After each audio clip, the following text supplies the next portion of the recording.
सारा डिटेल में देखेंगे शेयर स्ट्रेंथ होती क्या है।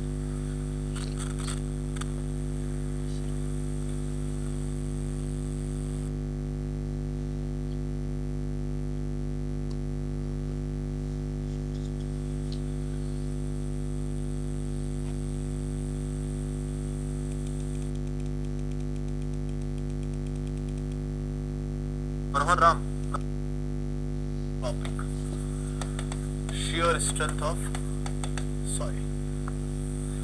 क्या मतलब इस बात का, क्या होती है शेयर स्ट्रेंथ, सारा डिटेल में देखेंगे। सारा डिटेल में देखेंगे शेयर स्ट्रेंथ होती क्या है।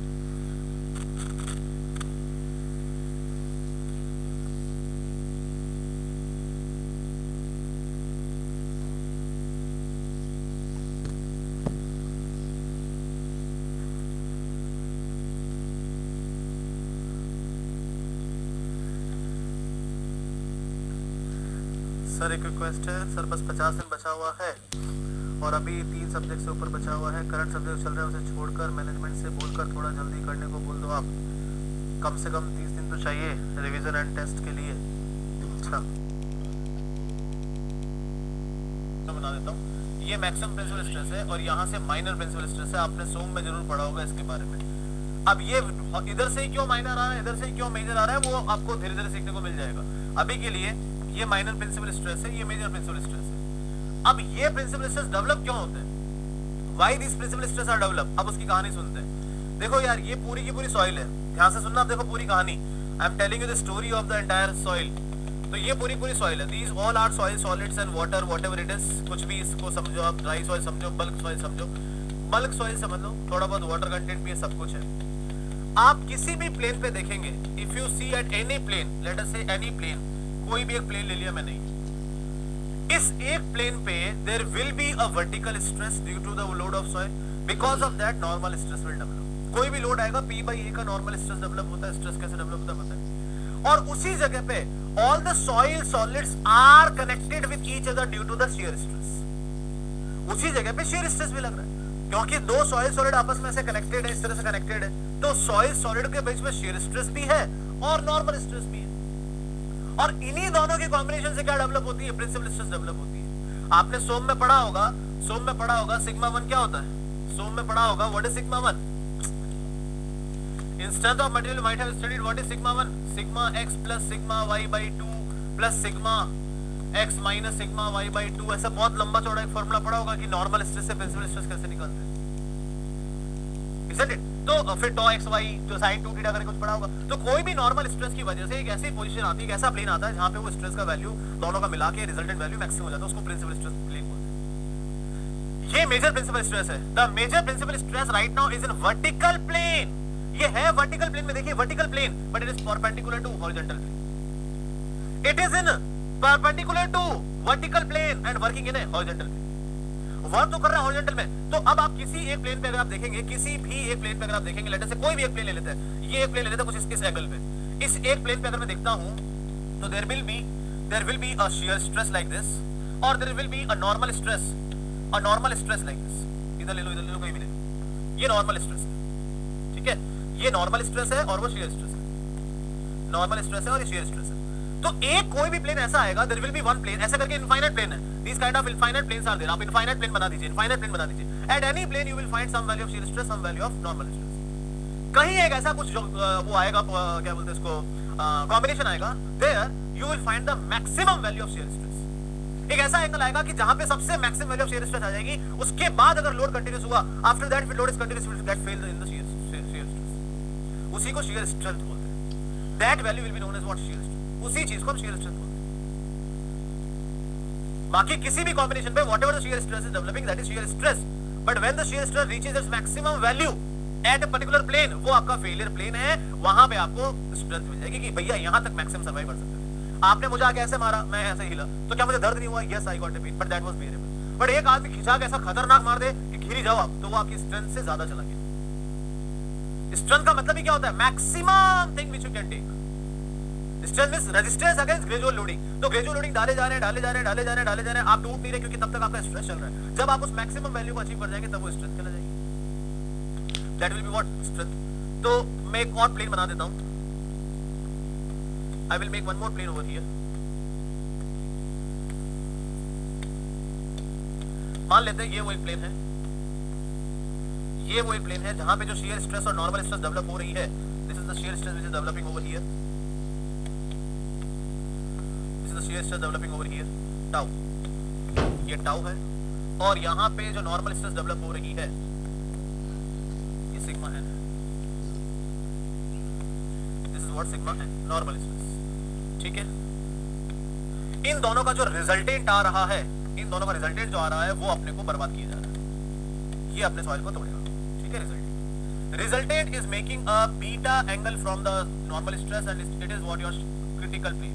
This plane is known as critical plane. जिस प्लेन पे ये चीजें हुए जा रही है उस प्लेन को हम क्रिटिकल प्लेन बोलते हैं, उस प्लेन को हम क्रिटिकल प्लेन बोलते हैं. That plane is known as critical plane. तो ये अगर थीटा है तो यहां से भी क्या होगा? थीटा होगा. Theta theta C. आप इसको theta C will become equal to phi value. Phi का मतलब होता है फ्रिक्शन एंगल. अभी बात करते हैं ऐसा क्या होगा. Friction angle of soil. Friction angle of soil जब ये थीटा सी पे पहुंच जाएगा तो उसको फ्रिक्शन एंगल ऑफ सॉइल बोलेंगे.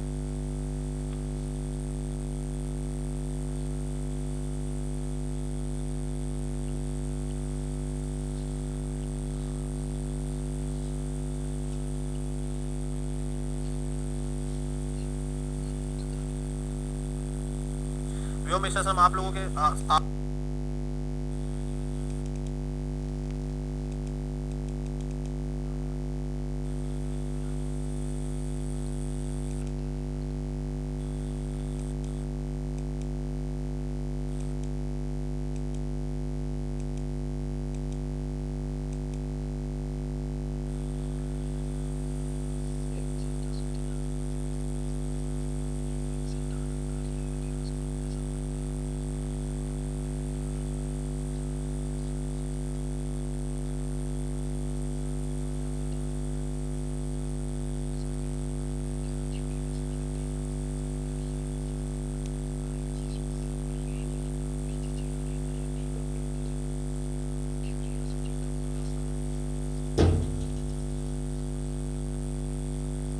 बीच में से लेके आए.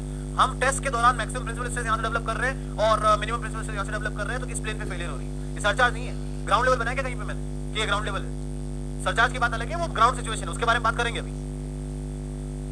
ये तो हम एक सॉइल की खुद का दम निकालना चाह रहे हैं कि सॉइल में कितनी कैपेसिटी है, सॉइल के खुद के पास कितनी क्या स्ट्रेंथ है, ये बात करना चाह रहे हैं.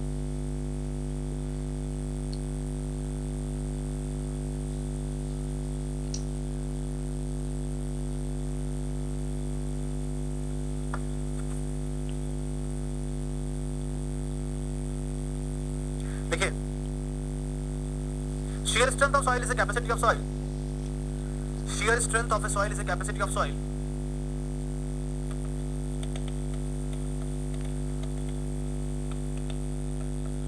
Shear strength of a soil is the capacity of soil.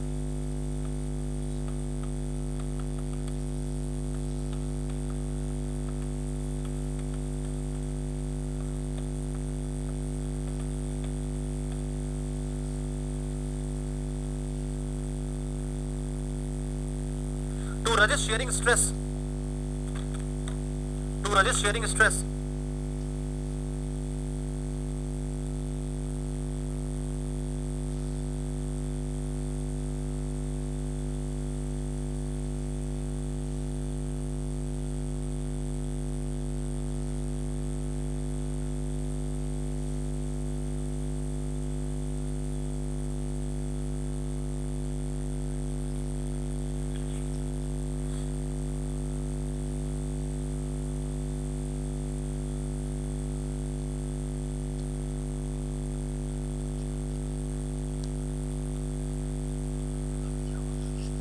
To resist shear strength of soil is the capacity of soil to resist the shearing stress. To resist the shearing stress. Next point.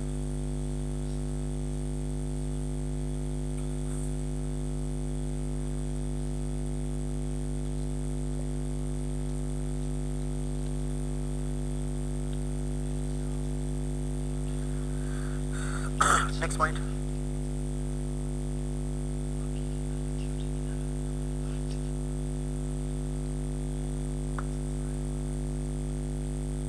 If the value of shear stress at any plane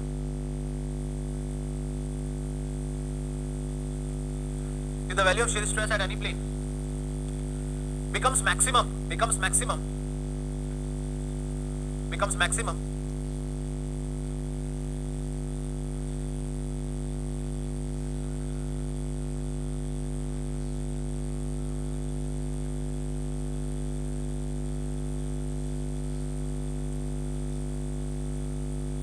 when the value of shear stress becomes maximum,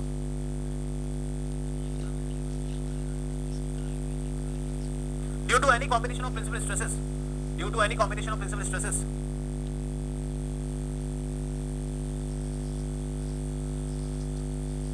known as shear strength,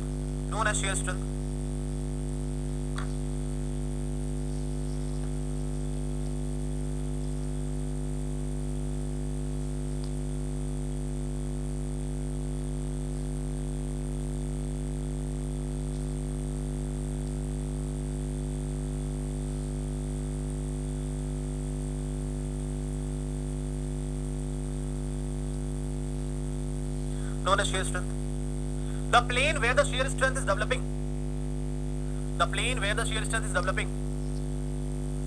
known as critical plane,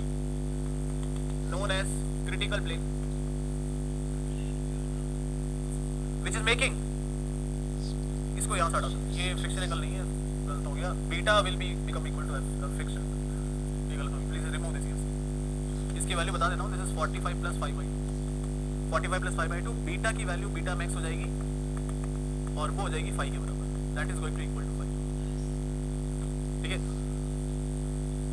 अभी देखते हैं कैसा आती है 45 plus 5/2, सारी चीज बता देंगे। क्या लिखा लास्ट लाइन हमने, known as critical plane, at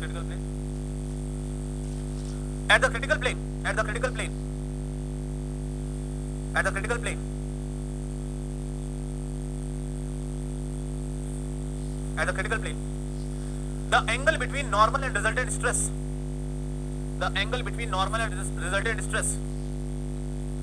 at the critical plane, angle between normal and resultant stress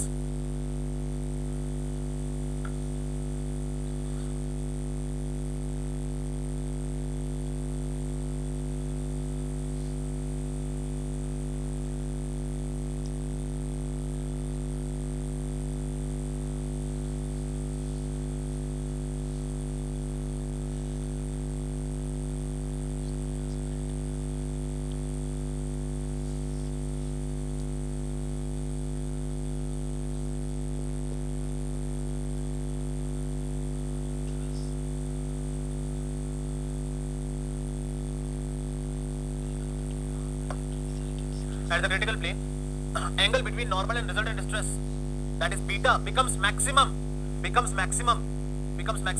and makes the angle maximum, which is equal to friction angle of soil,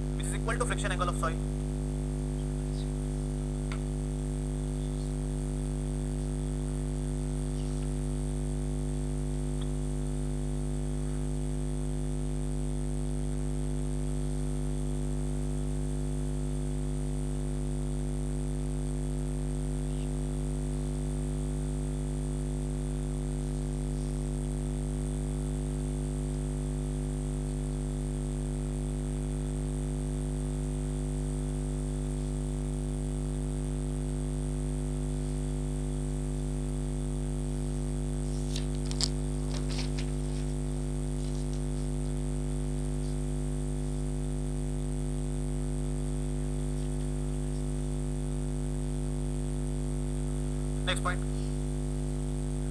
point. The critical plane makes angle theta c from the horizontal. That is a critical angle. Equal to 45 plus 5/2.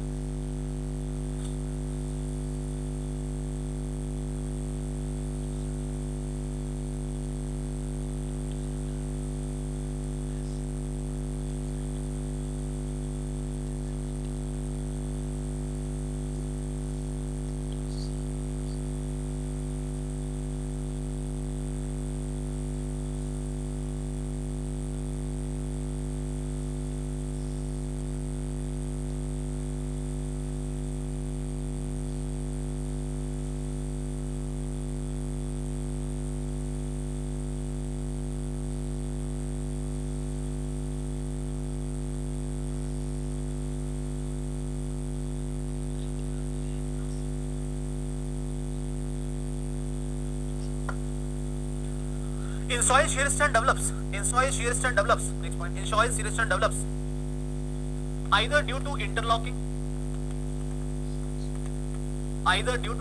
in gravels. Gravels में तो interlocking हो जाएगी, बड़े particles होते हैं. Comma. Due to friction angle. Due to friction angle in sand and silt, and due to cohesion.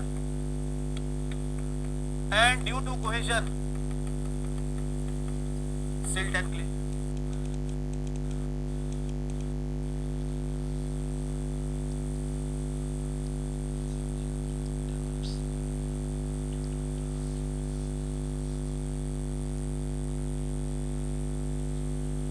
Silt and due to cohesion.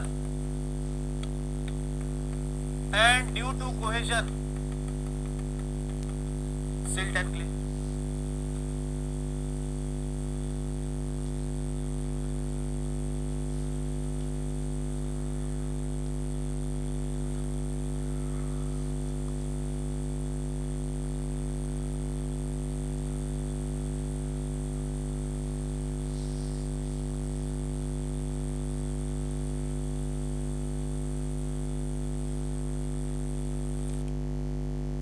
Horizontal plane बना दो इसके पैरेलल, जैसे देखो ये वाला, यही हॉरिजॉन्टल प्लेन व्हाइट वाली लाइन में यहाँ बना दो.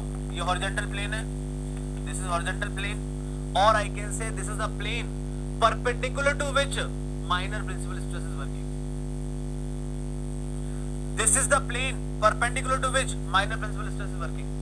This is the plane perpendicular to which major principal stress is working.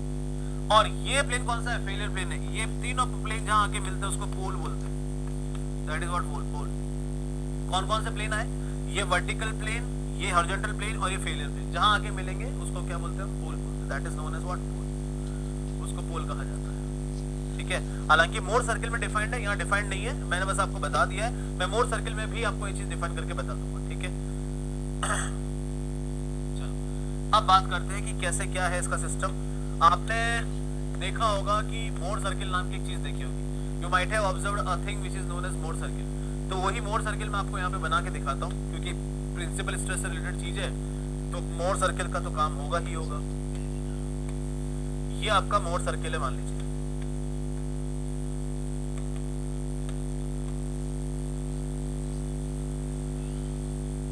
ये मोर सर्किल है. ठीक है. हमको ये चीज अच्छे से पता है कि मोर सर्किल को अगर मैं ओरिजिन से देखूं, दिस इज लेट अस से ओरिजिन से शुरुआत का जो पॉइंट है ओ ए, ये आपको माइनर प्रिंसिपल स्ट्रेस दिखाता है, और जो लास्ट का पॉइंट है ए ओ बी, ये आपको मेजर प्रिंसिपल स्ट्रेस दिखाता है. ये आपको मेजर प्रिंसिपल स्ट्रेस दिखाता है. मोर सर्किल का जो सेंटर है, this is C, center of Mohr circle कैसे डिफाइन होता है? सेंटर ऑफ मोर सर्किल कैसे डिफाइन होता है? How it is going to define? X पे 0 है, सॉरी एक्स पे तो ये है कितना? Sigma 1 plus sigma 3/2 comma 0, sigma x plus sigma y by 2, sigma 1 plus sigma 3/2 comma 0.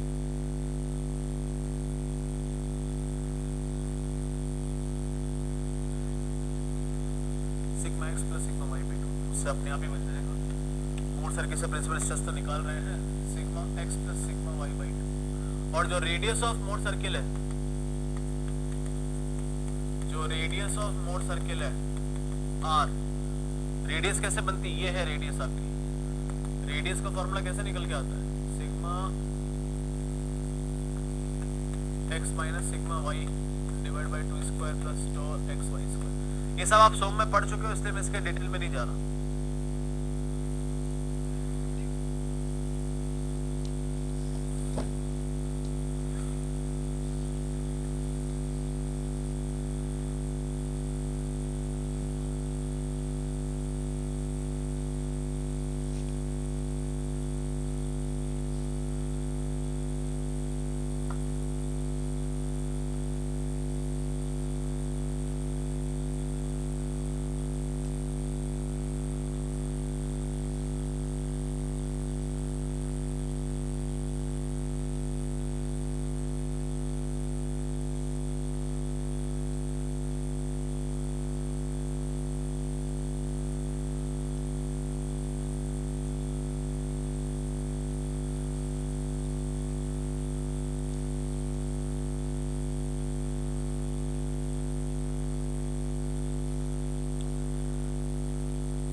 Clear है?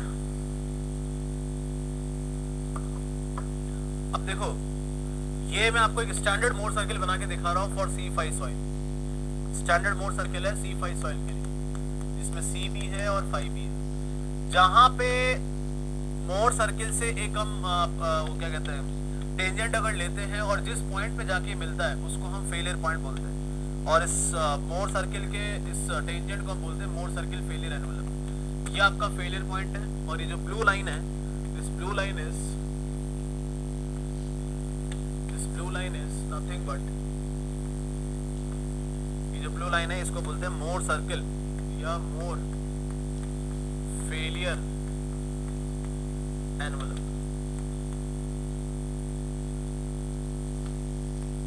मोर सर्किल फेलियर एनवेलप, ये पॉइंट है आपका C, this is what distance C, और ये है आपका 5 सिग्मा। ठीक है, अगर मैं सेंटर से एक परपेंडिकुलर लूं या F से एक परपेंडिकुलर खींचूं सेंटर की तरफ, ये जो एंगल बनाता है, this angle is known as what 2 phi. इसी को हम एंगल को बोलते हैं कि हम लोग 12 या 2 theta C, 2 theta C, alpha नहीं लिया, 2 थीटा C लिया, इसको हम 2 थीटा C बोलते हैं। अब देखो एक और बात, एक और चीज दिखा देता हूँ। ये जो एंगल है, ये जो AB प्लेन है, ये AB प्लेन क्या है, ये चीज क्या दिखा रहा है आपको, हॉरिजॉन्टल प्लेन दिखा रहा है। This is showing you the horizontal plane. Horizontal plane is actually vertical to sigma 1, vertical to sigma 1। तो एक लाइन अगर मैं पैरेलल खींचूं हॉरिजॉन्टल प्लेन के, ये लाइन आ गई horizontal parallel plane, parallel plane के हॉरिजॉन्टल, सॉरी हॉरिजॉन्टल के प्लेन के पैरेलल। एक लाइन में लेता हूं ये वर्टिकल प्लेन के पैरेलल, और ये आपकी फेलियर एनवेलप आ जाती है। तो इस पॉइंट को हम बोल देते हैं पोल। अगर मैं यहां से एक लाइन ले लेता हूं तो इस पॉइंट को बोल देते हैं हम क्या, पोल। और पोल यहां से हमेशा थीटा C एंगल बनाएगा, अल्फा एंगल बनाएगा, थीटा C एंगल बनाएगा। Pole will make a theta C angle. ये सोम का पार्ट है, ये मेरा पार्ट ही नहीं समझाना, तो मैं करवा दे रहा हूं आपको। ए पॉइंट को बोलते हैं पोल। पोल, सो pole is intersection point of, तो ये है एक इमेजिनरी लाइन है जो पैरेलल है किसके, जो पैरेलल है किसके, वर्टिकल प्लेन के। ये इमेजिनरी लाइन है जो पैरेलल है किसके, हॉरिजॉन्टल प्लेन के। तो ये जहां आके मिलेगी तो तीसरा फेलियर पॉइंट से भी जो लाइन निकल के आएगी इस पॉइंट पे, यही आपका फेलियर प्लेन है। That is what failure plane, that is what failure plane, ये आपका फेलियर प्लेन है, फेलियर प्लेन है। If it is a Mohr circle failure envelope, इसका मतलब इस F पॉइंट पे जो भी सिग्मा और टॉ की वैल्यू आ रही है, whatever the sigma and tau value, that is the shear strength of soil, ये आपकी shear strength of soil है। और यहाँ पे जो सिग्मा वैल्यू आ रही है वो आपकी मैक्सिमम नॉर्मल स्ट्रेस की वैल्यू है। ज्यादा से ज्यादा आप इतना ले सकते हो। तो if your soil is making a Mohr circle below this, it means you are safe, above this it means you are fail. तो इसके लाइन के नीचे नीचे अगर आप हो तो आप फेल नहीं हो, उसके ऊपर हो तो आप फेल हो। तो ये मोर सर्किल एनवेलप है। ये सिग्मा हो गया इधर, वो टाउ हो गया इधर। Shear stress, maximum shear stress कितना पॉसिबल है, मैक्सिमम शीयर स्ट्रेस देखो यहां तक पॉसिबल है। अगर मैं इसकी लाइन बनाऊं तो ये यहां तक पॉसिबल है। This is what tau max possible, but tau max तक आप पहुंच नहीं पाए, you can not reach up to tau max value.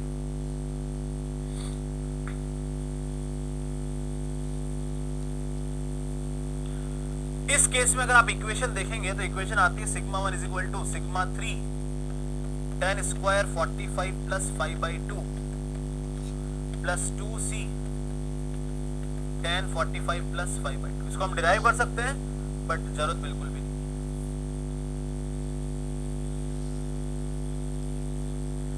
ठीक है, सिग्मा 1 है मेजर प्रिंसिपल स्ट्रेस, जहां पे आपकी सॉइल फेल हो जाएगी। सिग्मा 3 है माइनर प्रिंसिपल स्ट्रेस, सी का मतलब है कोहेजन। 45 प्लस 5/2 आपको मैंने बता दिया क्या है।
ये स्मूथ सर्किल फेलियर एनवेलप का एक रिजल्ट है।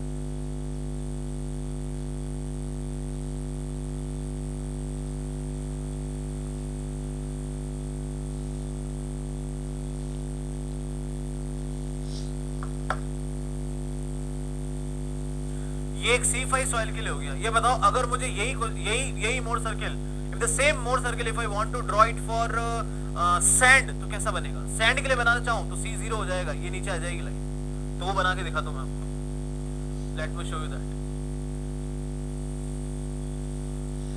इफ द सेम सर्किल,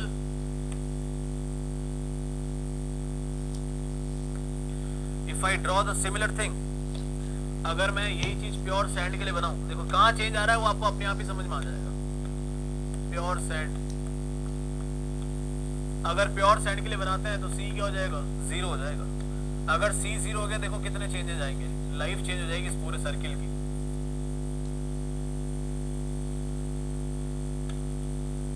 नया ही बना देते हैं। चलो इतना सब कर रहा हूं,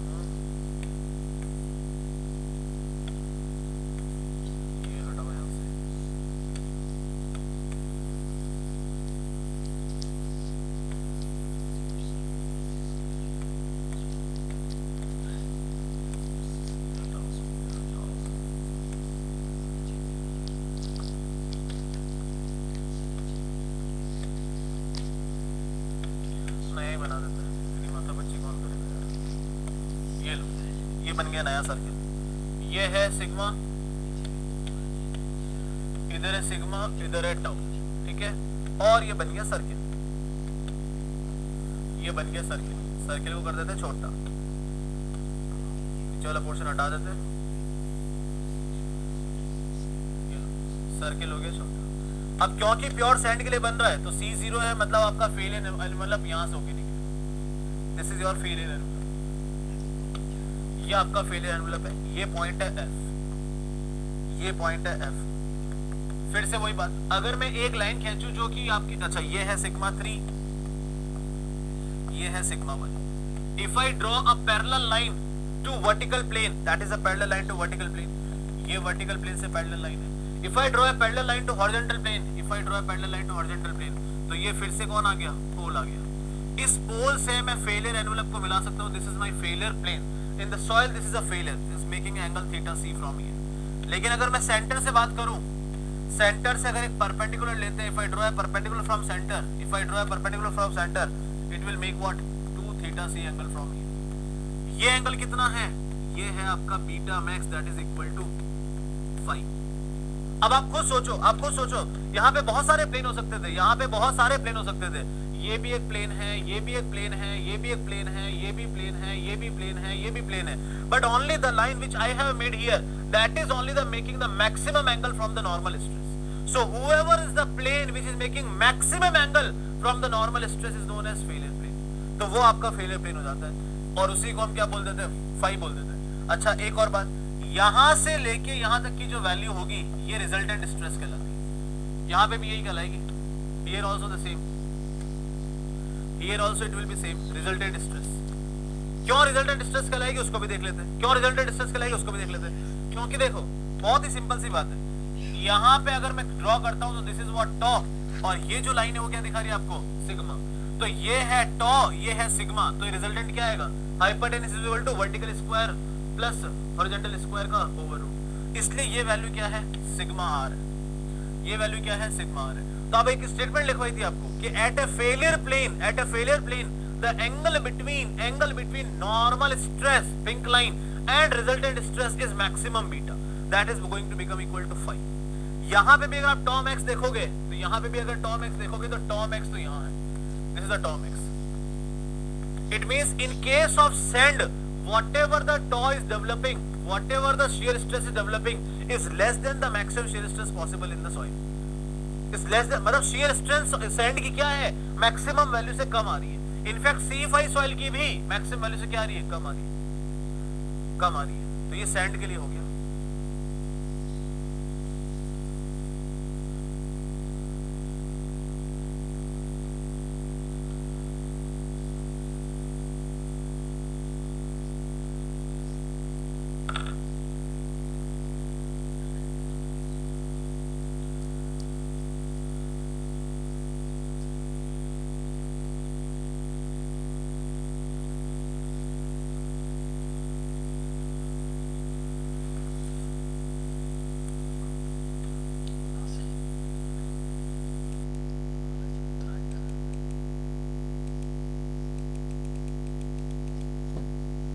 यहाँ से आप 2 theta C is equal to 90 plus 5b, तो थीटा सी कितना आ गया 45 प्लस 5/2।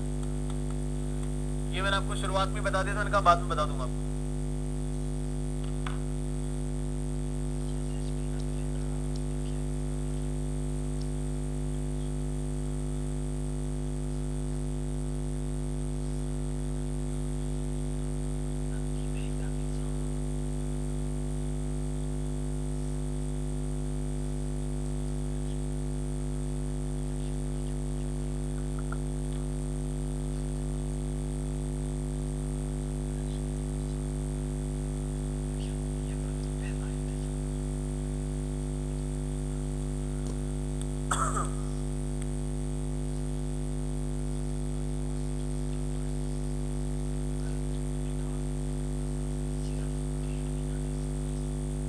क्लियर है?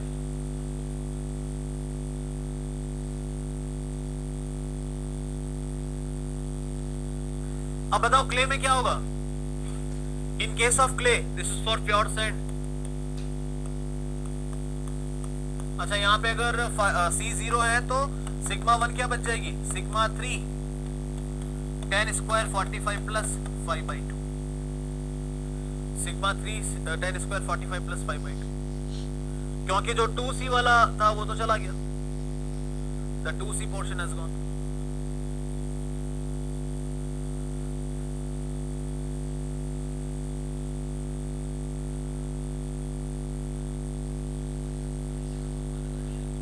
देखो सारी चीजें डायग्राम में मेंशन्ड है।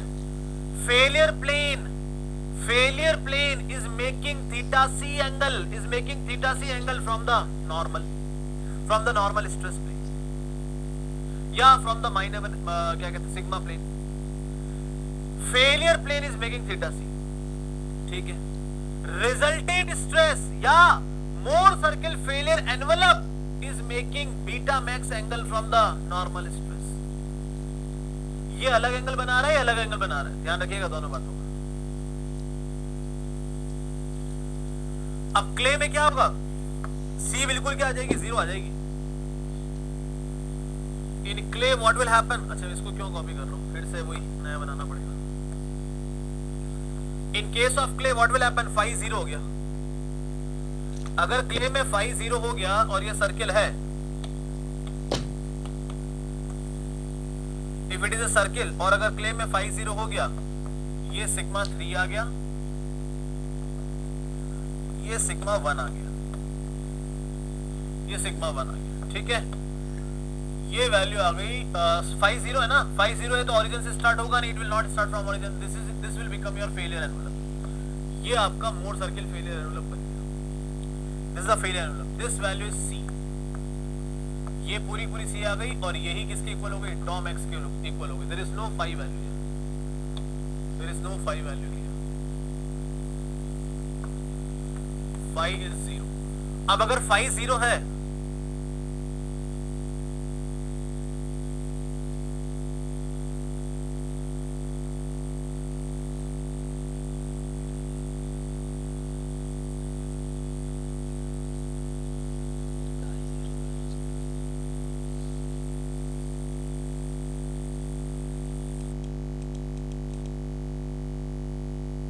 ये एक परपेंडिकुलर था फेलियर पॉइंट से, जो कि नॉर्मल से 2 थीटा से एंगल बना रहा था। इसका मतलब अगर मैं सेंटर से एक परपेंडिकुलर लूं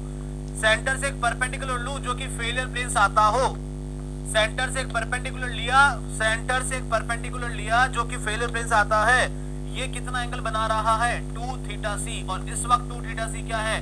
90 डिग्री है। अगर 2 थीटा सी 90 डिग्री है, इसका मतलब थीटा सी क्या बचेगा? 45 डिग्री बचेगा। थीटा सी क्या बचेगा? 45 डिग्री बचेगा। अरे थीटा सी क्या होता है? थीटा सी होता है फेलियर पॉइंट से अगर आप पोल को ज्वाइन करते हो, if you are joining the pole. अब पोल क्या है? ये मैक्सिमम प्रिंसिपल प्लेन का एंगल प्लेन है, ये पैरेलल टू सिग्मा 3 है। तो यहां से अगर मैं पोल, ये फेलियर पॉइंट का प्लेन लेता हूं, it is making what? Theta C angle, जो कि कितना है? 45 डिग्री। दिख भी रहा है बराबर 45 डिग्री। मोर ओवर यहां टॉम एक्स की वैल्यू क्या आ रही है? सी आ रही है।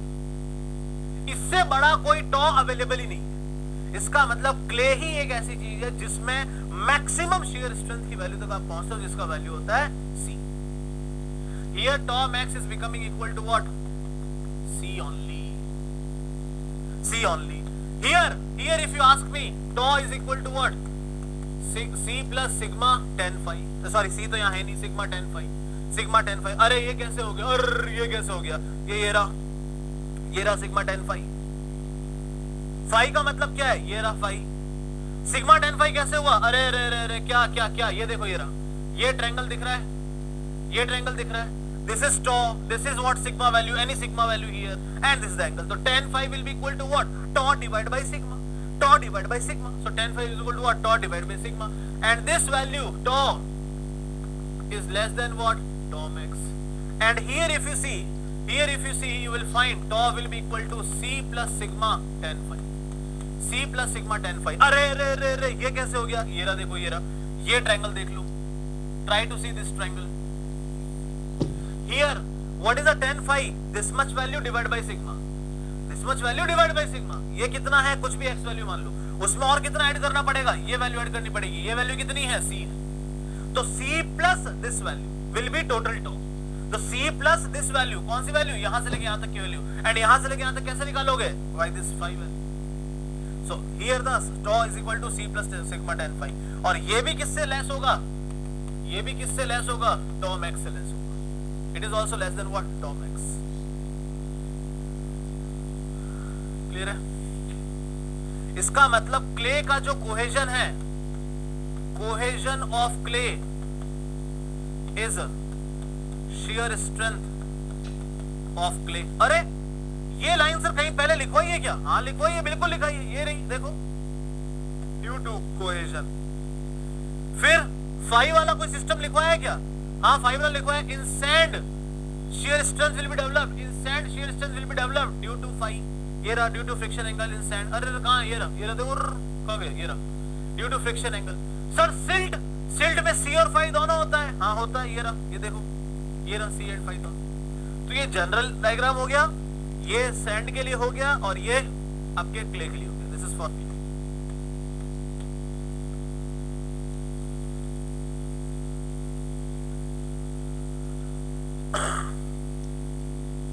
फाई मतलब फ्रिक्शन एंगल ऑफ सॉइल है यार.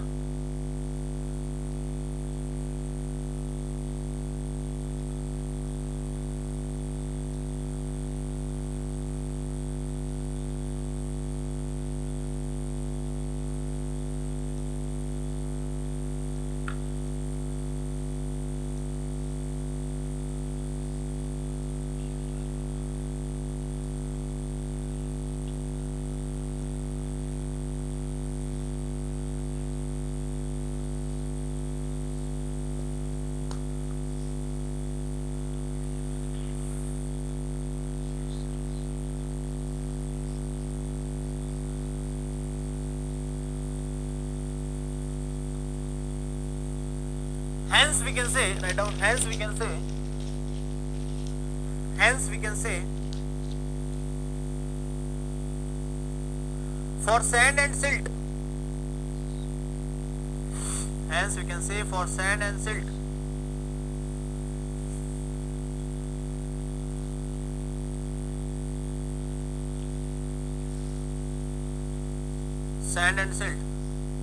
shear strength is less than maximum shear stress. Shear strength is less than maximum shear stress.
Coulomb's equation.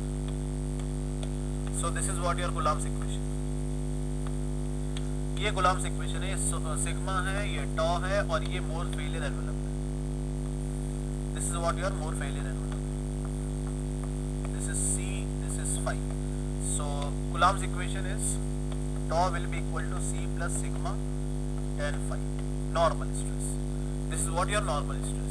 अब इसी को मॉडिफाई किया, the similar thing or similar what I can say thing is modified by Terzaghi. He said कि इसमें effective stress का parameter भी डालो, because always you cannot calculate everything in terms of total stress.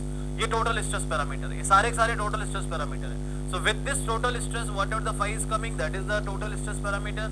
The C is coming, that is also total stress parameter.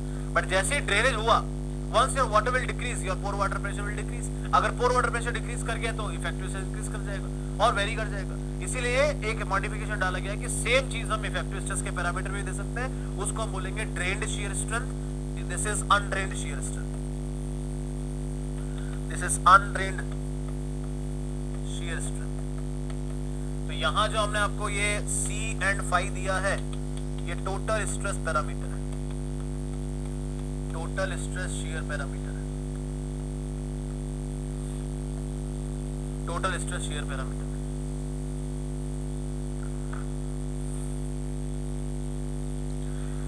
Last point क्या बोला वो repeat कर दो.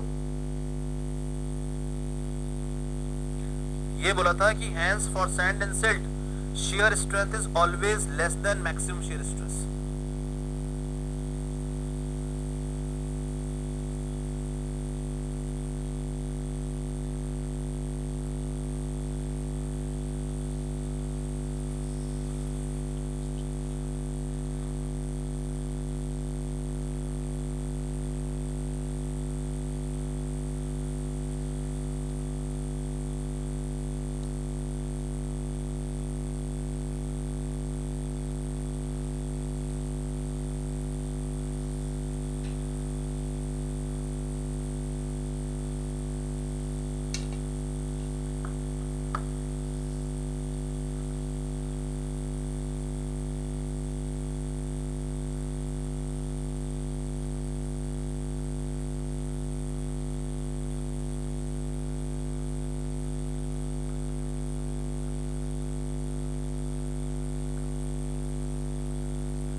टर्ज़ागी ने मॉडिफाइड किया,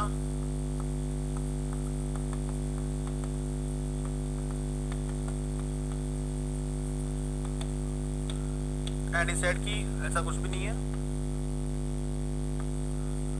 आप इफेक्टिव स्ट्रेस पैरामीटर भी ले सकते.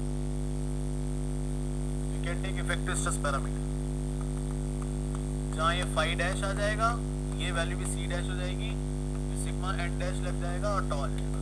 चीजें तो सेम ही रहेगी. इसमें C dash phi dash are effective shear parameter,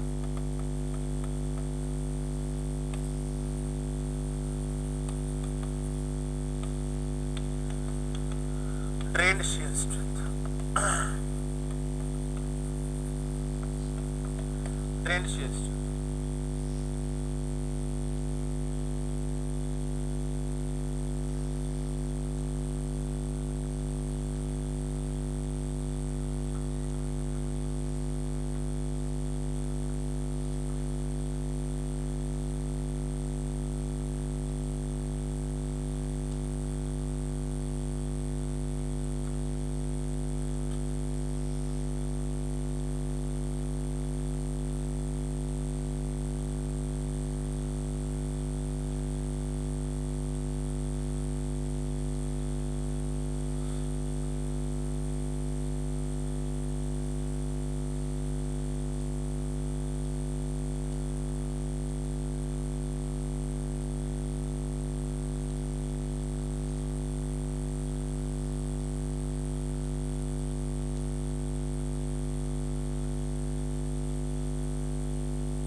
then long term analysis should be done.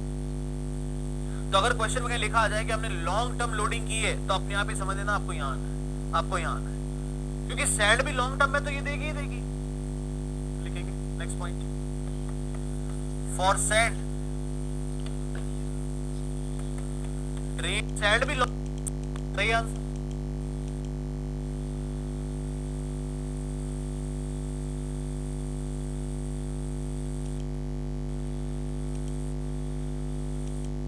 Short term में तो, बट सैंड तो किसी भी टाइम पानी ड्रेन कर देगी.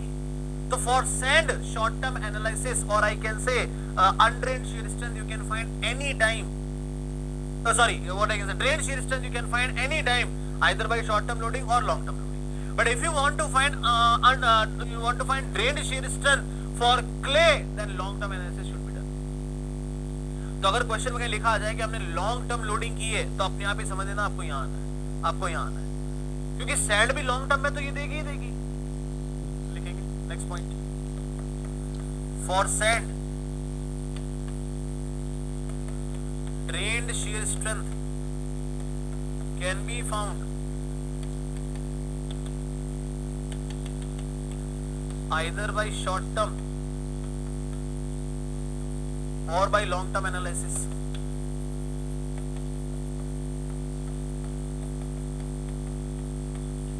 Whereas for clay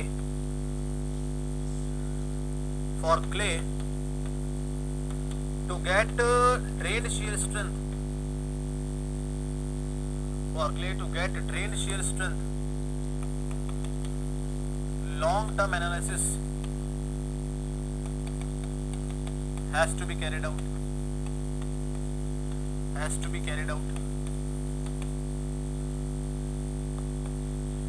If short term analysis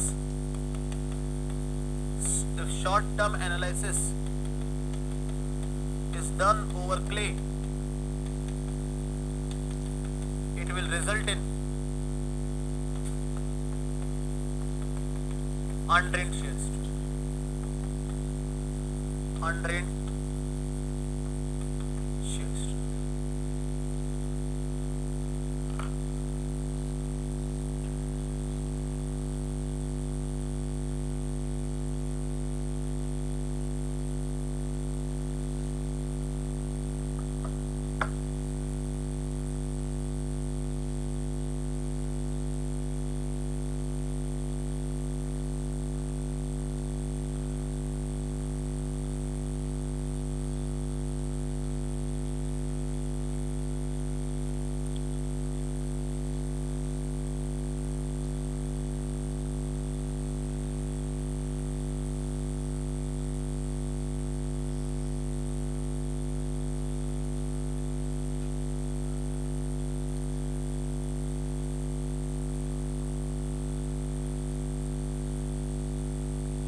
सबसे पहला टेस्ट है डायरेक्ट शीयर टेस्ट, और ये किसी काम का टेस्ट नहीं है क्योंकि there are lot of reason behind it. इसमें क्या होता है, let me tell you one general story about this, not going to much in detail for this. ये 2 बॉक्स टेस्ट है, इसमें 2 अलग अलग बॉक्स बने हुए हैं. There are 2 boxes over here.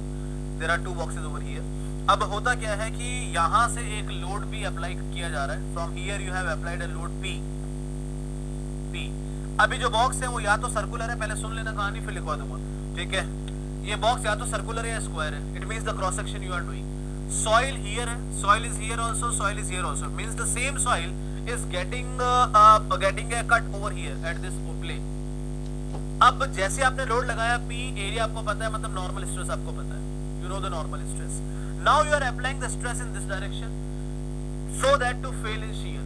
और दूसरा आपका रेजिस्टेंस अपने आप ही डेवलप होगा, कहां से, यहां से। भाई आपने यहां से लोड लगाया तो रेजिस्टेंस यहां से डेवलप होगा। कब तक डेवलप होगा, जब तक आपकी शियर स्ट्रेस अवेलेबल है। Once you mobilize the entire shear stress you will achieve your shear strength, और at that time you will get failure. The problem is failure plane is already decided. Problem यही है कि failure plane decided है पहले से। अब because failure plane पहले से डिसाइडेड है, it means you can not know what is the actual failure plane. हमने पहले डिसाइड कर दिया भाई यहीं से फेल होना है, तो हो सकता है ये सबसे वीकेस्ट प्लेन हो ही ना इसका। It might be possible that it is not a weakest plane, you are unnecessary failing it from here. Moreover, there is no possibility of measurement of pore water pressure. If you want to do the drain analysis, ऊपर से एक permeable plate provide कर दो तो पानी निकलते रहेगा, but you cannot measure that. Similarly, अगर आपको undrained analysis करनी है, remove this plate. Undrained analysis means what?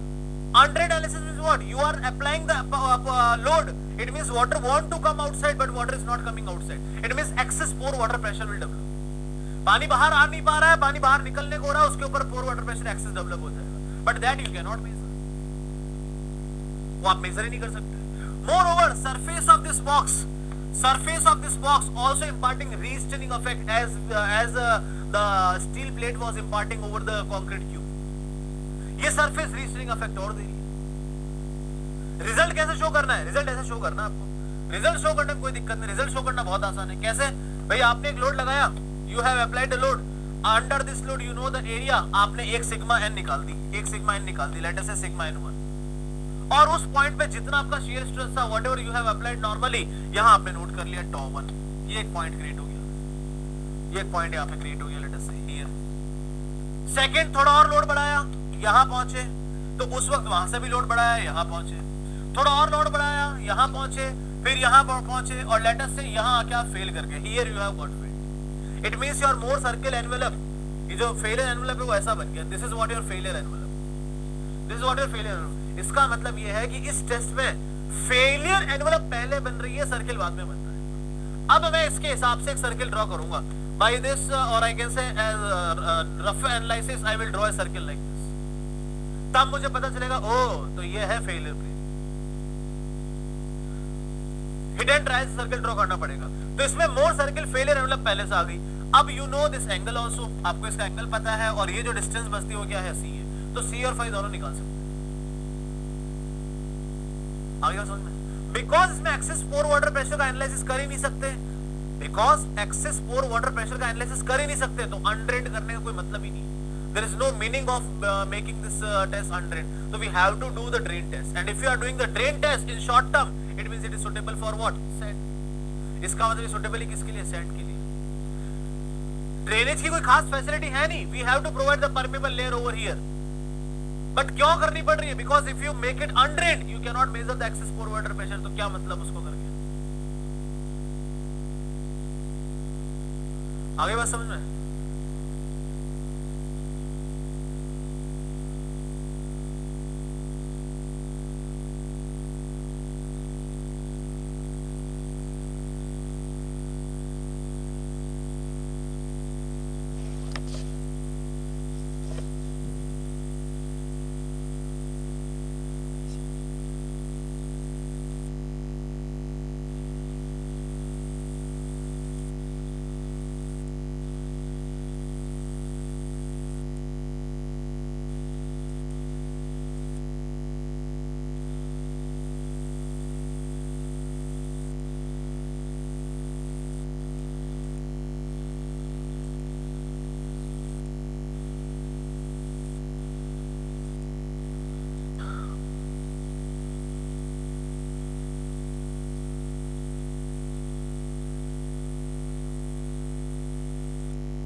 कहाँ से रिपीट करना है, चलो वापस सेक्शन वो सर्कुलर है, क्योंकि आपको नॉर्मल स्ट्रेस पता चल जाएगी। At the same time we are applying the load from here in case of shear. अब जैसा भी लोड अप्लाई करोगे यहाँ से रेजिस्टेंस आएगा, तो up to a certain it will resist your force, because जितना उसमें दम है उतना रजिस्ट करेगा, बट एक टाइम आएगा जब ये फेल करेगा। तो आपने एक सिग्मा एन के कॉम्बिनेशन से एक टॉ लगाया और एक पॉइंट क्रिएट कर दिया। दूसरे सिग्मा एन टू हम पहले सर्किल बनाते हैं, फिर मोर सर्किल एनवलप बनता है। Here the Mohr circle envelope is already ready. फिर in this test if you want to do it drained, you have to apply what a permeable layer over here. यहाँ पे एक permeable layer provide करनी पड़ेगी जहां से पानी निकल जाएगा। If you want to do it undrained, तो अगर आप इसको अनड्रेन करना चाहते हैं तो अंदर ही अंदर जो access pore water pressure develop हो रहा है, बिकॉज अनड्रेन मींस पानी नहीं निकल रहा है, तो जो भी लोड आप डाल रहे हो सब कौन ले रहा है, पानी ले रहा है। Whatever the load you are applying will be taken by water. You remember mu is equal to become Q, sudden surcharge applied, remember that entire thing. तो जैसे आपने लोड अप्लाई किया और आपने पानी को बाहर नहीं निकलने दिया, तो first of all water will take that load, that is excess pore water pressure measurement. अब वो मेजरमेंट का यहाँ पे जुगाड़ ही नहीं है। There is no nothing available to measure that excess pore water pressure. It means there is no meaning to do it undrained.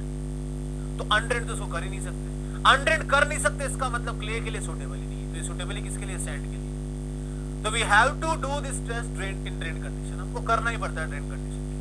तो more failure वाला पहले से मिलेगी, we have to draw a circle to if you want to find the different stresses value, otherwise this is the test.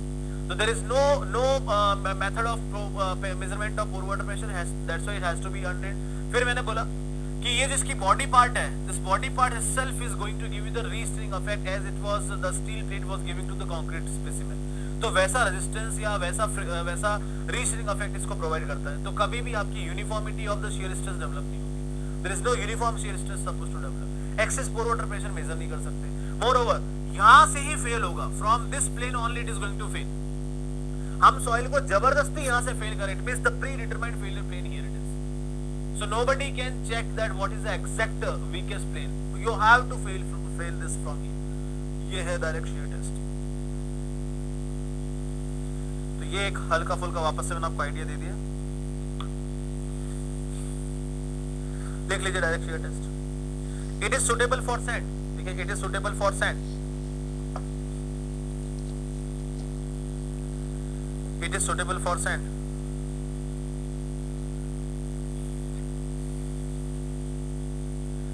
In this text,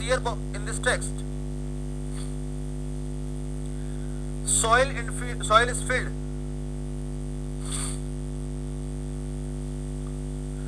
in two zone of shear box. Soil is filled in two zone of shear box.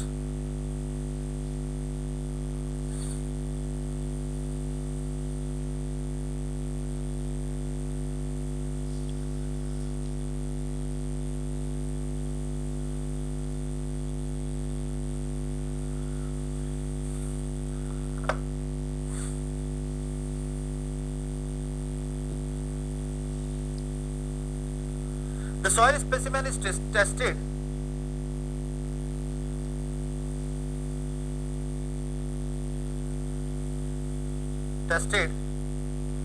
in confined metal box. In confined metal box of square or circular cross section. Of square or circular cross section.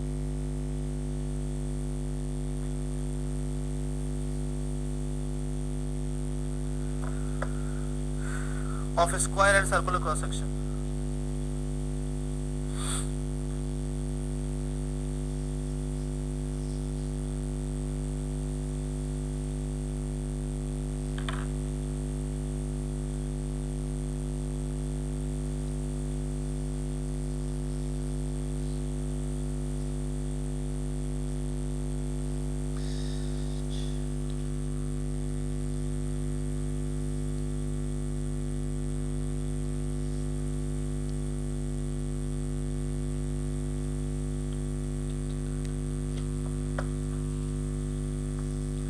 If drain test supposed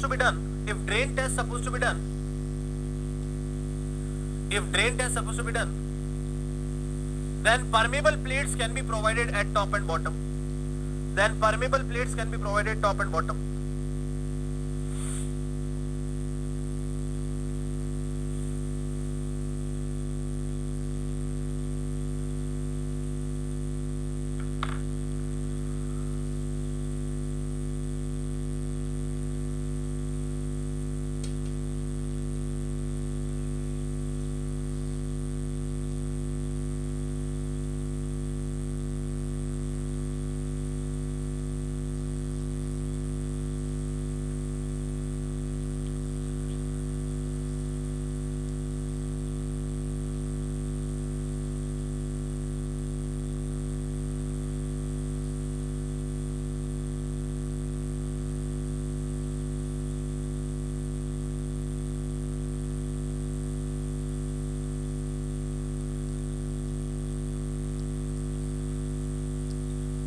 but because there is no method,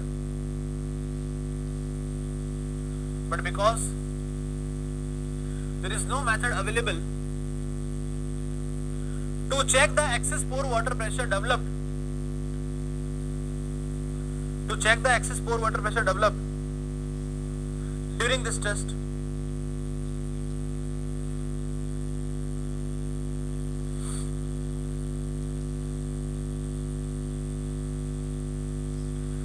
during this test. Hence this test has to be done for drain condition only.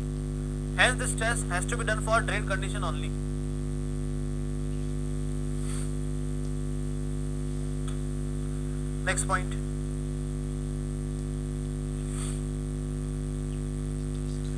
In this test, the failure plane is predetermined.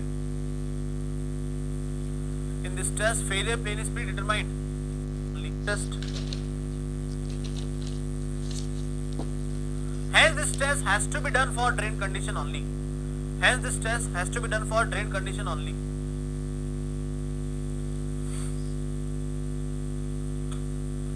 Next point.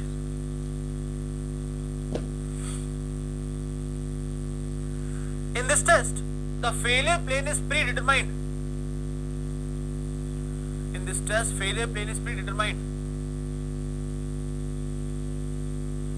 Which may not be the weakest plane.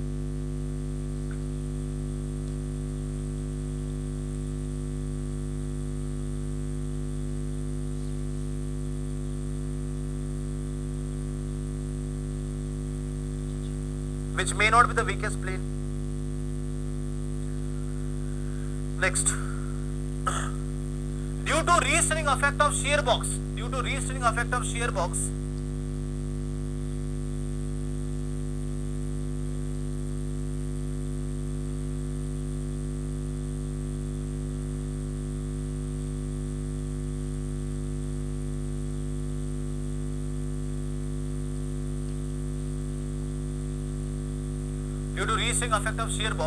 the distribution of shear stress is also non-uniform.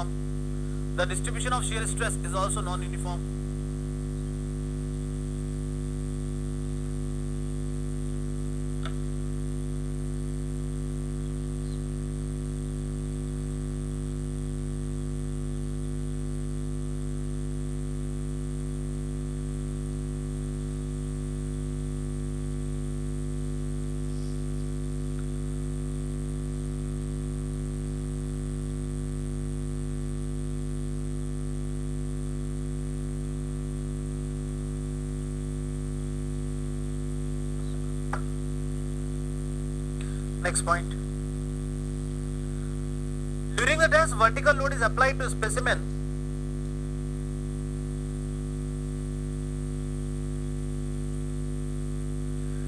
During the test, vertical load is applied to specimen through the static weight.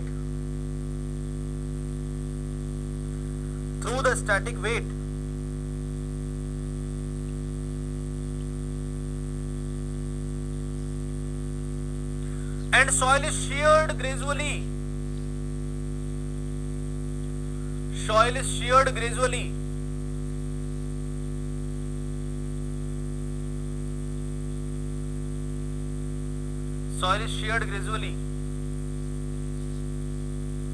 By applying a horizontal force.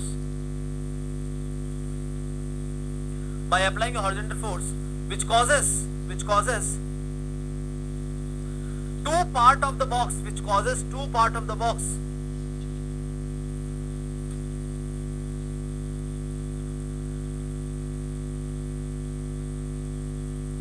Moving relative to each other.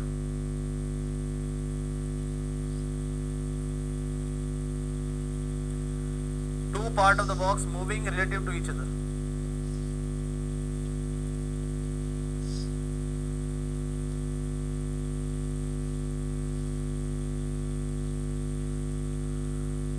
So next one, failure envelope is developed on the basis of different value of normal stress and shear stresses. failure envelope is developed on the basis of, ये जो बनाया हमने, on the basis of different normal stresses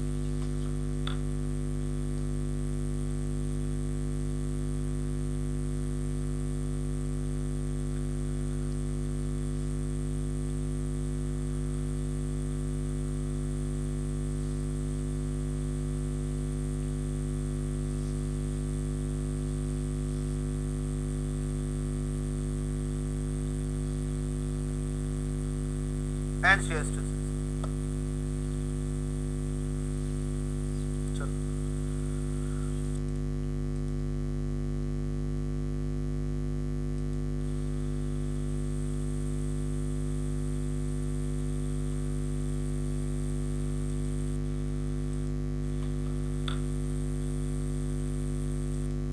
failure envelope is developed on the basis of, ये जो बनाया हमने, on the basis of different normal stresses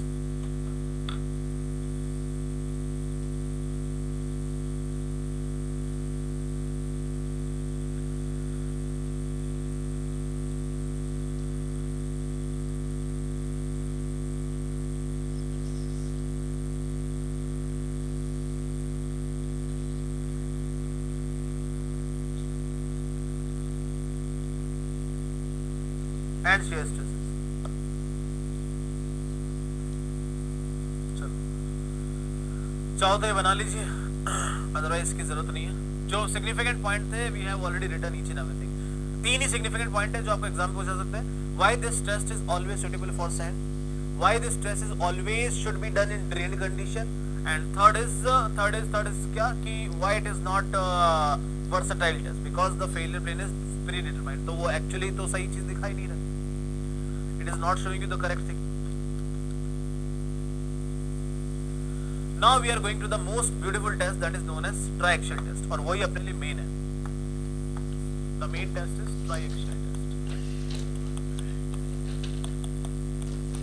Triaxial test developed by Cassagrande। चलो triaxial test ये सबसे पर्सनल टेस्ट है, पहले जानते ही लिख लो। It is suitable for it is suitable for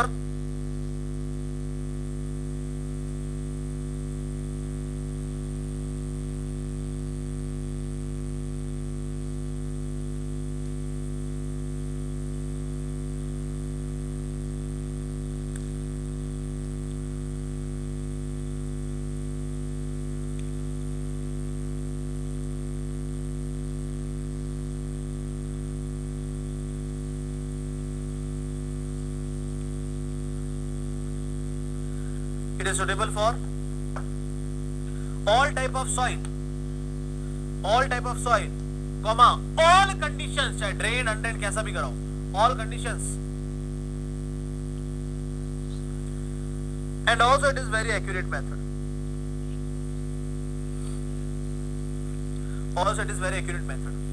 अब देखो क्या करते हैं, ध्यान से सुनना। दो स्टेज में टेस्ट होता है, 2 stages, ठीक है। This is a cylindrical specimen which you are preparing for this test। तो हम एक cylindrical specimen बना रहे हैं, cylindrical specimen we are preparing whose height is approximately twice of diameter, ठीक है। So first of all, अच्छा ये चैम्बर कैसा होता है वो बता देता हूँ। ये चैम्बर है पूरा, उसके बीच में यहाँ कहीं पे सॉइल का आपका सैंपल पड़ा हुआ, here in between this zone the water is applied so that the water will apply the pressure over here। बीच में रबर मेम्ब्रेन लगी होती है, चारों तरफ से एक जैसा प्रेशर आए, वो सिर्फ पानी ही कर सकता है, हाइड्रोस्टैटिक प्रेशर अप्लाई करते हैं चारों तरफ से एक जैसा प्रेशर डालने के लिए। तो बिकॉज आपकी सॉइल को body of the machine touch नहीं कर रही है, तो किसी तरह का रीस्टनिंग इफेक्ट भी नहीं आता यहाँ पे, देयर इज नो रीस्टनिंग इफेक्ट, ठीक है। और पोर वाटर प्रेशर को मेजरमेंट करने का भी जुगाड़ लगा रखा है, ठीक है। तो करना क्या है, first of all in first stage number 1, in first stage, listen very carefully, in first stage what you need to apply the confining pressure or consolidation pressure, or I can say cell pressure। आपको चारों तरफ से in all the direction you have to apply the confining pressure। this is what sigma 3। the first stage is known as confining stage or consolidation stage। or consolidation stage. What pressure you are applying? Cell pressure you are applying. Cell pressure from all direction. From all direction. किस तरह का pressure है? Hydrostatic pressure है, पानी से लग रहा है तो हाइड्रोस्टैटिक प्रेशर। अब होगा क्या? If drainage will be allowed during this time, आप ड्रेनेज वॉल खोल दीजिए, ड्रेनेज निकल जाएगा, पोर वाटर प्रेशर आपका माइनस हो जाएगा, वो आप मेजर कर सकते हो। और अगर आपको नहीं अप्लाई करना, लेट अस से अनड्रेन टेस्ट करनी है, तो there is a proving ring is given here which will measure whatever the excess pressure is developing over here. तो लेट अस से अगर अनड्रेन कंडीशन है तो excess pore water pressure develop हो जाएगा। Now if it is undrain, it means drainage valve closed, drainage valve closed, excess pore water pressure क्या करेगा? Develop करेगा, excess pore water pressure develop कर जाएगा। और अगर ये ड्रेन्ड है, इसका मतलब ड्रेनेज वॉल ओपन कर देंगे, पोर वाटर प्रेशर क्या कर जाएगी? रिड्यूस कर जाएगी। तो first stage is given for consolidation, it means you apply the drainage, do the consolidation. होगा क्या कंसोलिडेशन होने से? पोर वाटर प्रेशर रिड्यूस कर गई। If the pore water pressure reduces, tell me effective stress increases. Effective stress increases means solids become very close to each other. Now we will fail this soil in shear. एक बार उसको पास में आने तो दो, उसमें जितना दम है इकट्ठा तो करने दो, फिर हम फेल करेंगे। So after this is the first stage, this is the first stage. In second stage what we are applying, see here, in first stage consolidation, so allow consolidation, allow consolidation. तो अगर आपने नहीं करना consolidation तो undrained test हो जाएगा, जैसे कि हम प्योर क्ले के लिए करेंगे। If you do it for pure clay, तो प्योर क्ले का तो कंसोलिडेशन होने में तो बहुत समय लगता है, तो we will not do it for that. तो बाकी काम क्या है इसमें वो ना आपको बता दिया। What is the work here that I have told you. In second stage what we will do, check this, in stage 2 apply back pressure और deviator pressure,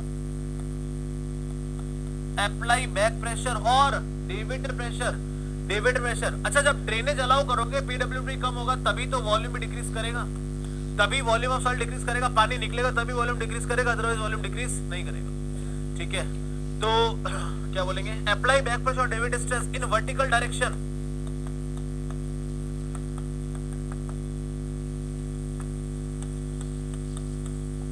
up to failure, up to failure, without any change, without any change in cell pressure, without any change in cell pressure। ध्यान से सुनिएगा क्या बात हुई। बात ये हुई कि अब सेकंड स्टेज में आपको सेम सिस्टम रखना है। You have to apply the same system, same value of sigma 3, sigma 3 change नहीं करनी है, बट आपको वर्टिकल डायरेक्शन में आपको अप्लाई कर देना है डेविएटर स्ट्रेस, वर्टिकल डायरेक्शन में आप लोग अप्लाई कर देना है डेविएटर स्ट्रेस। और कब तक अप्लाई करना है? जब तक ये टूट ना जाए। इसका मतलब एट द फेलियर, देखो एट द फेलियर, यहां पहले से क्या अप्लाई था? सिग्मा 3 तो लग ही रहा था, सिग्मा 3 तो लग ही रहा था। इसका मतलब at failure in axial direction और in vertical plane total sigma 1 develop हो रही थी, जो कि सिग्मा 3 प्लस क्या है? सिग्मा डी है। इसीलिए आपको जो फर्स्ट फिगर बनवाया था उसमें वर्टिकल डायरेक्शन में सिग्मा 1 लिखवाया था, इधर सिग्मा 3 लिखवाया था। तो once it will become failure, जैसे ये फेल होगी, किस तरह से फेल होगी? It will fail at its own failure plane, जहां से जाएगी वहां से फेल होगी। Let us say this is how it is getting fail, so this value is theta c. So soil will fail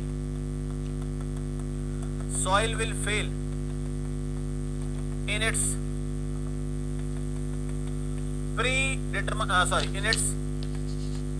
from its weakest plane,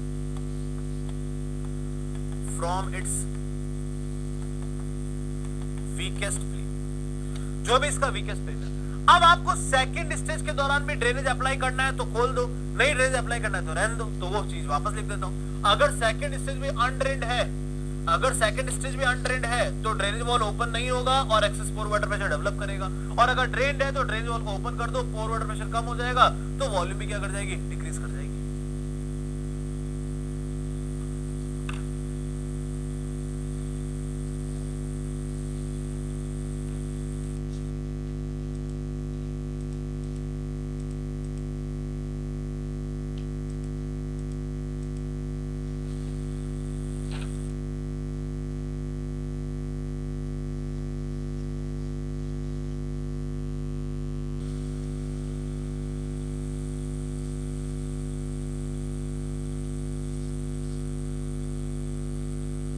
now okay.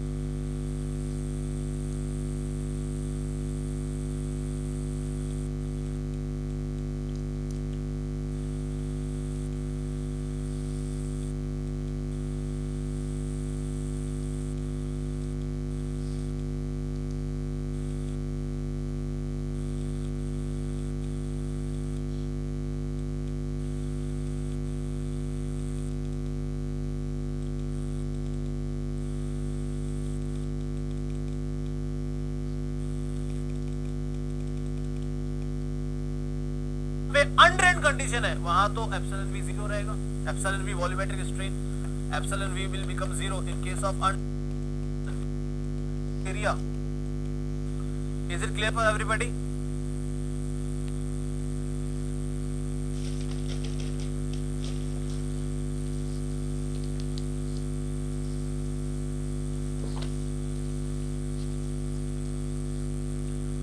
तो अब देखो, क्योंकि वर्टिकल स्ट्रेस आ रहा है, वर्टिकल स्ट्रेस आ रहा है और उसकी वजह से वॉल्यूम चेंज होते हैं अगर ड्रेनेज कंडीशन है, तो आपका जो एरिया है at the time of failure वो भी सेम नहीं रहता जैसे शुरुआत में था। जैसे शुरुआत में था तो हम ये भी लिख सकते हैं final area, final area at the time of failure, at the time of failure that is AF A naught 1 minus epsilon N, that is और इसमें है प्लस माइनस एप्सिलॉन V। अब ये प्लस माइनस क्यों है उसके बारे में बात कर देते हैं। कुछ सॉइल एक ऐसी सॉइल भी है जिसके बारे में हम आगे डिस्कस करेंगे जो कि आपको वॉल्यूम इंक्रीमेंट दिखाती है, जिसको बोलते हैं OCC। During this volume increment show करती है, कैसे करती है अभी बाद में बात करेंगे, इसीलिए उसमें प्लस माइनस लगा हुआ है। बाकी जहां ड्रेन कंडीशन है वहां तो वॉल्यूम डिक्रीमेंट इंक्रीमेंट आएगा ही आएगा, एप्सिलॉन V की वैल्यू कुछ ना कुछ आएगी आएगी। और जहां पे अनड्रेन कंडीशन है वहां तो एप्सिलॉन V जीरो रहेगा, epsilon V volumetric strain, epsilon V will become zero in case of undrained condition. In case of undrained condition epsilon V zero रहेगा। अगर एप्सिलॉन V जीरो रहेगा तो AF की value कितनी आ जाएगी, A naught 1 divide by epsilon N। Epsilon N का मतलब क्या है, change in length with respect to initial length, with respect to initial length.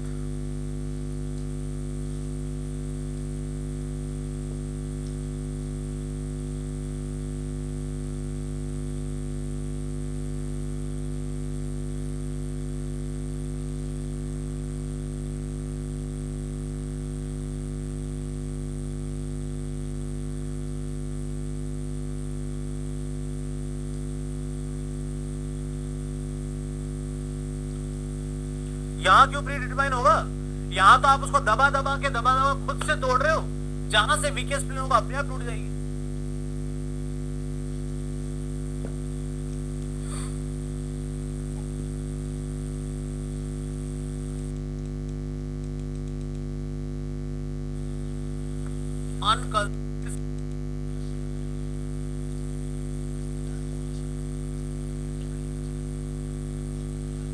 Clear है?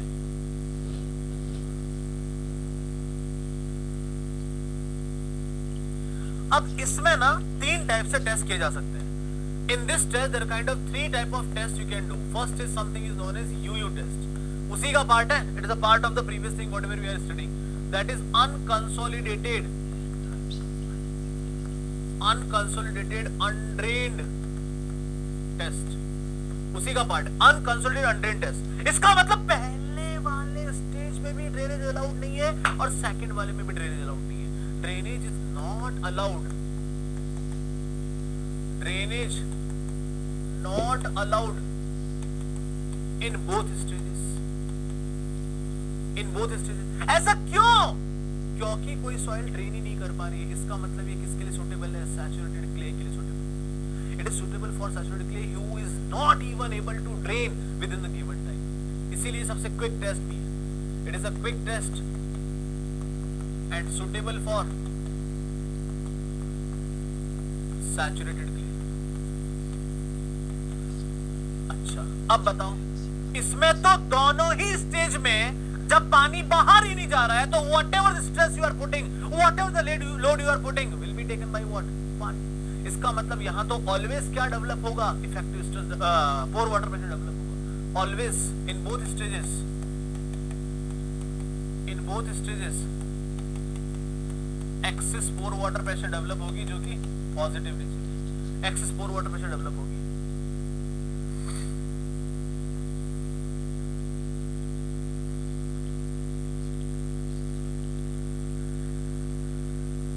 इन both excess pore water pressure develop होगी in both stages, in both stages. Volume change क्या आएगा? शून्य। Volume change क्या आएगा? शून्य। इसका मतलब no change in pore water pressure, no change in void ratio. Sorry, जब कोई वॉल्यूम चेंज हुआ ही नहीं, मतलब कोई डेंस हुआ ही नहीं, तो वॉइड रेशियो भी सेम है। और ना ही वाटर कंटेंट में चेंज आया, बिकॉज पानी बाहर ही नहीं निकला, तो पानी उतना का उतना ही जितना शुरुआत में था। तो no change in water content, कुछ हुआ ही नहीं। ओनली अंदर ही अंदर पानी ऐसे उखलता रहा, access pore water pressure develop हो गई। तो अगर मैं ऐसे केस में बात करूं, if I draw the diagram in this case, तो ये बताइए कि अगर मैंने सिग्मा 3 इनिशियल स्ट्रेस लगाया, if I apply sigma 3 initial stress, next I have to increase by sigma d value, sigma 1 will come. Let us say this sigma 1 is coming. Sigma 1 is coming. This is for the first sample. I am doing this for the first sample and this is the Mohr circle which I am getting from here. ये Mohr circle आया इसके लिए। एक example बनाया मैंने, एक example बनाया। बड़ा बना दूं, ठीक है, बड़ा बना देते हैं। लो, लिटिल बिट बिगर। तो उसके लिए फिर एक काम करता हूं, पहले सर्किल बनाता हूं। For that I have to draw circle first. ध्यान से समझना, अब कहानियां बहुत टिपिकल होते जा रही है। Now the stories are getting little typical. Oh my God! So this value is sigma 3 for the first sample, sigma 1 for the first sample. A beautiful story I'm telling you. अब मुझे बताओ, अगर मैं इसी सॉइल का second sample बनाऊं या इसी सॉइल पे सेकंड टाइम में ज्यादा सिग्मा 3 अप्लाई करूं, if I apply more sigma 3, this is what sigma d you have applied, this is the sigma d you have applied, ठीक है। अगर मैं ज्यादा सिग्मा 3 अप्लाई करूं, ये सिग्मा 3 है, sigma D applied in first stage, ठीक है। अब मैं सेकंड सैंपल बना रहा हूं, लेट अस से उसमें मैं ग्रीन कलर से लिख रहा हूं, लेट अस से I have provided this value of sigma 3 ये वैल्यू में सिग्मा 3 की दी है, मतलब कि ज्यादा। अभी पहले वाले सर्किल को भूल जाना, just I am removing this for your concern, just मैंने रिमूव किया आपके कंसर्न के। अब बताओ जो नेक्स्ट सिग्मा 1 आएगा, क्या वो इतना ही दूर आएगा या उसके लिए सिग्मा डी ज्यादा देना पड़ेगा? You have to apply sigma d more.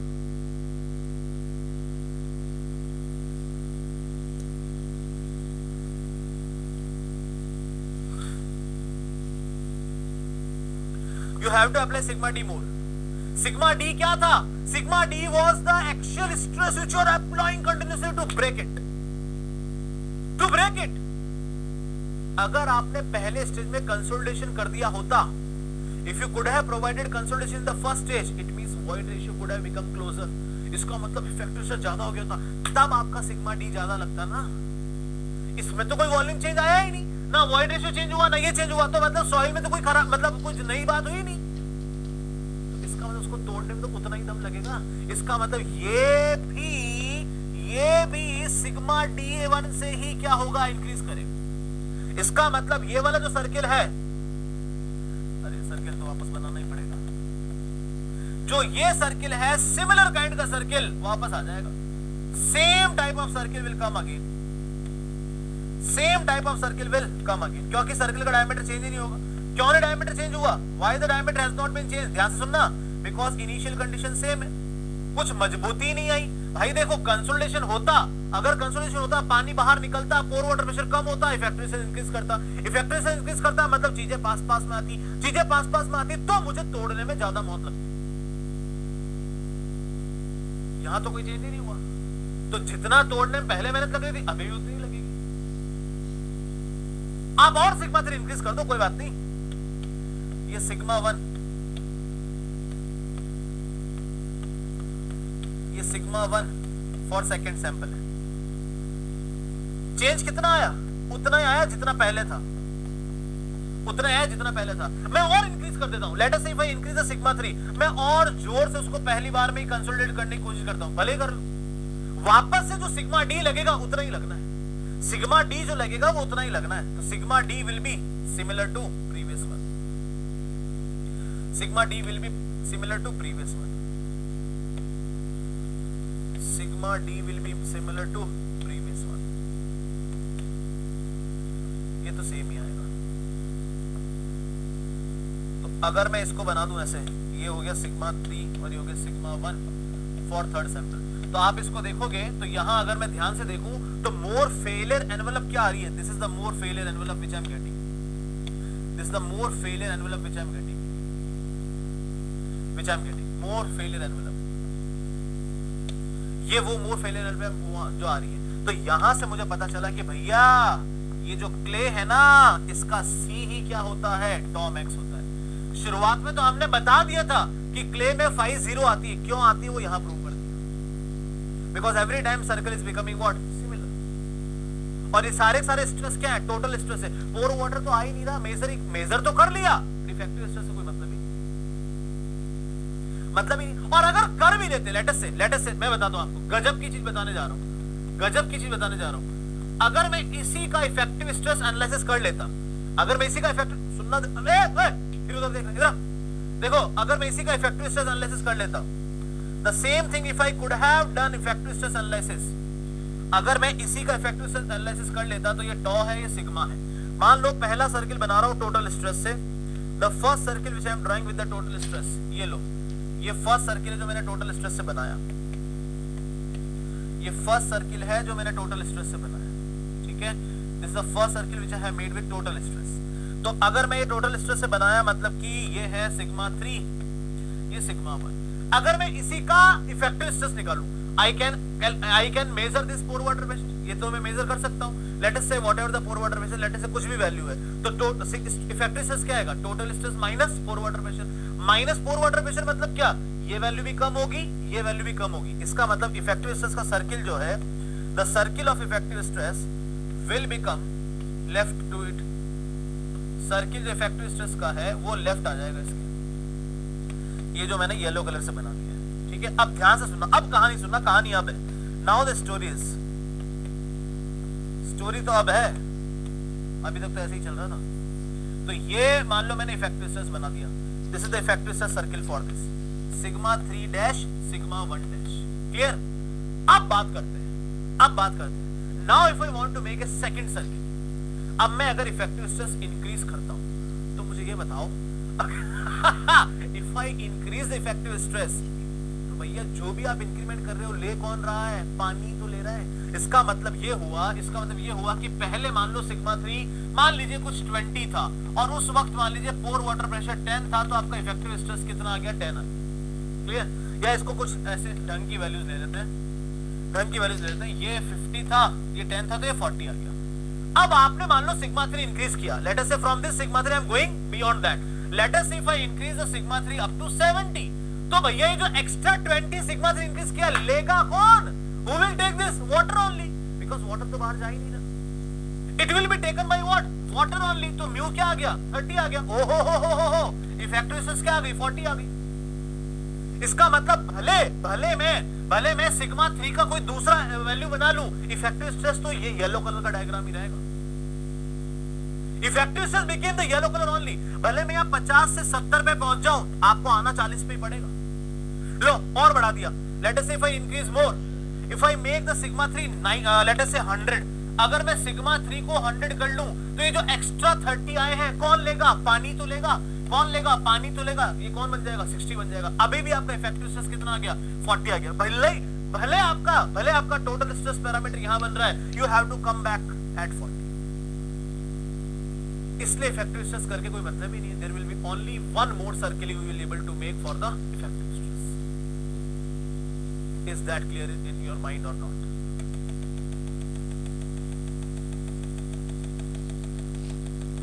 Is that clear in your mind or not?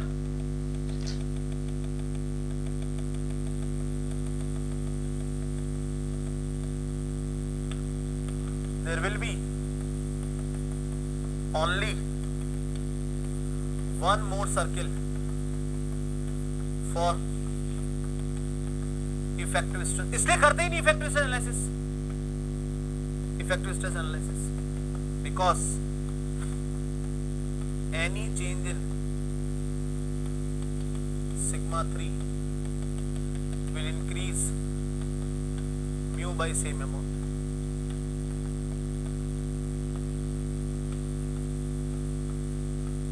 Hence sigma dash comes out to be same. इसलिए इफेक्टिव स्ट्रेस करके कोई फायदा ही नहीं है. There is no benefit.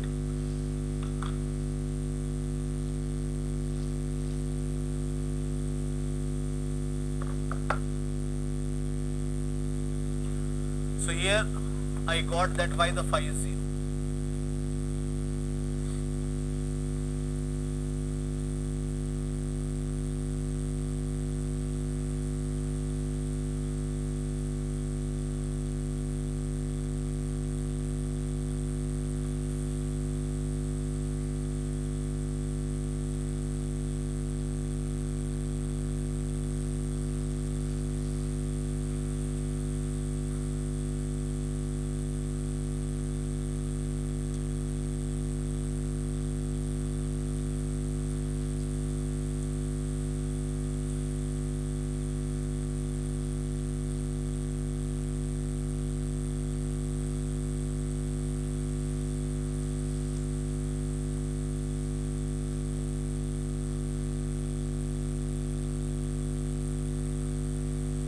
Clear है?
Is that clear for everybody?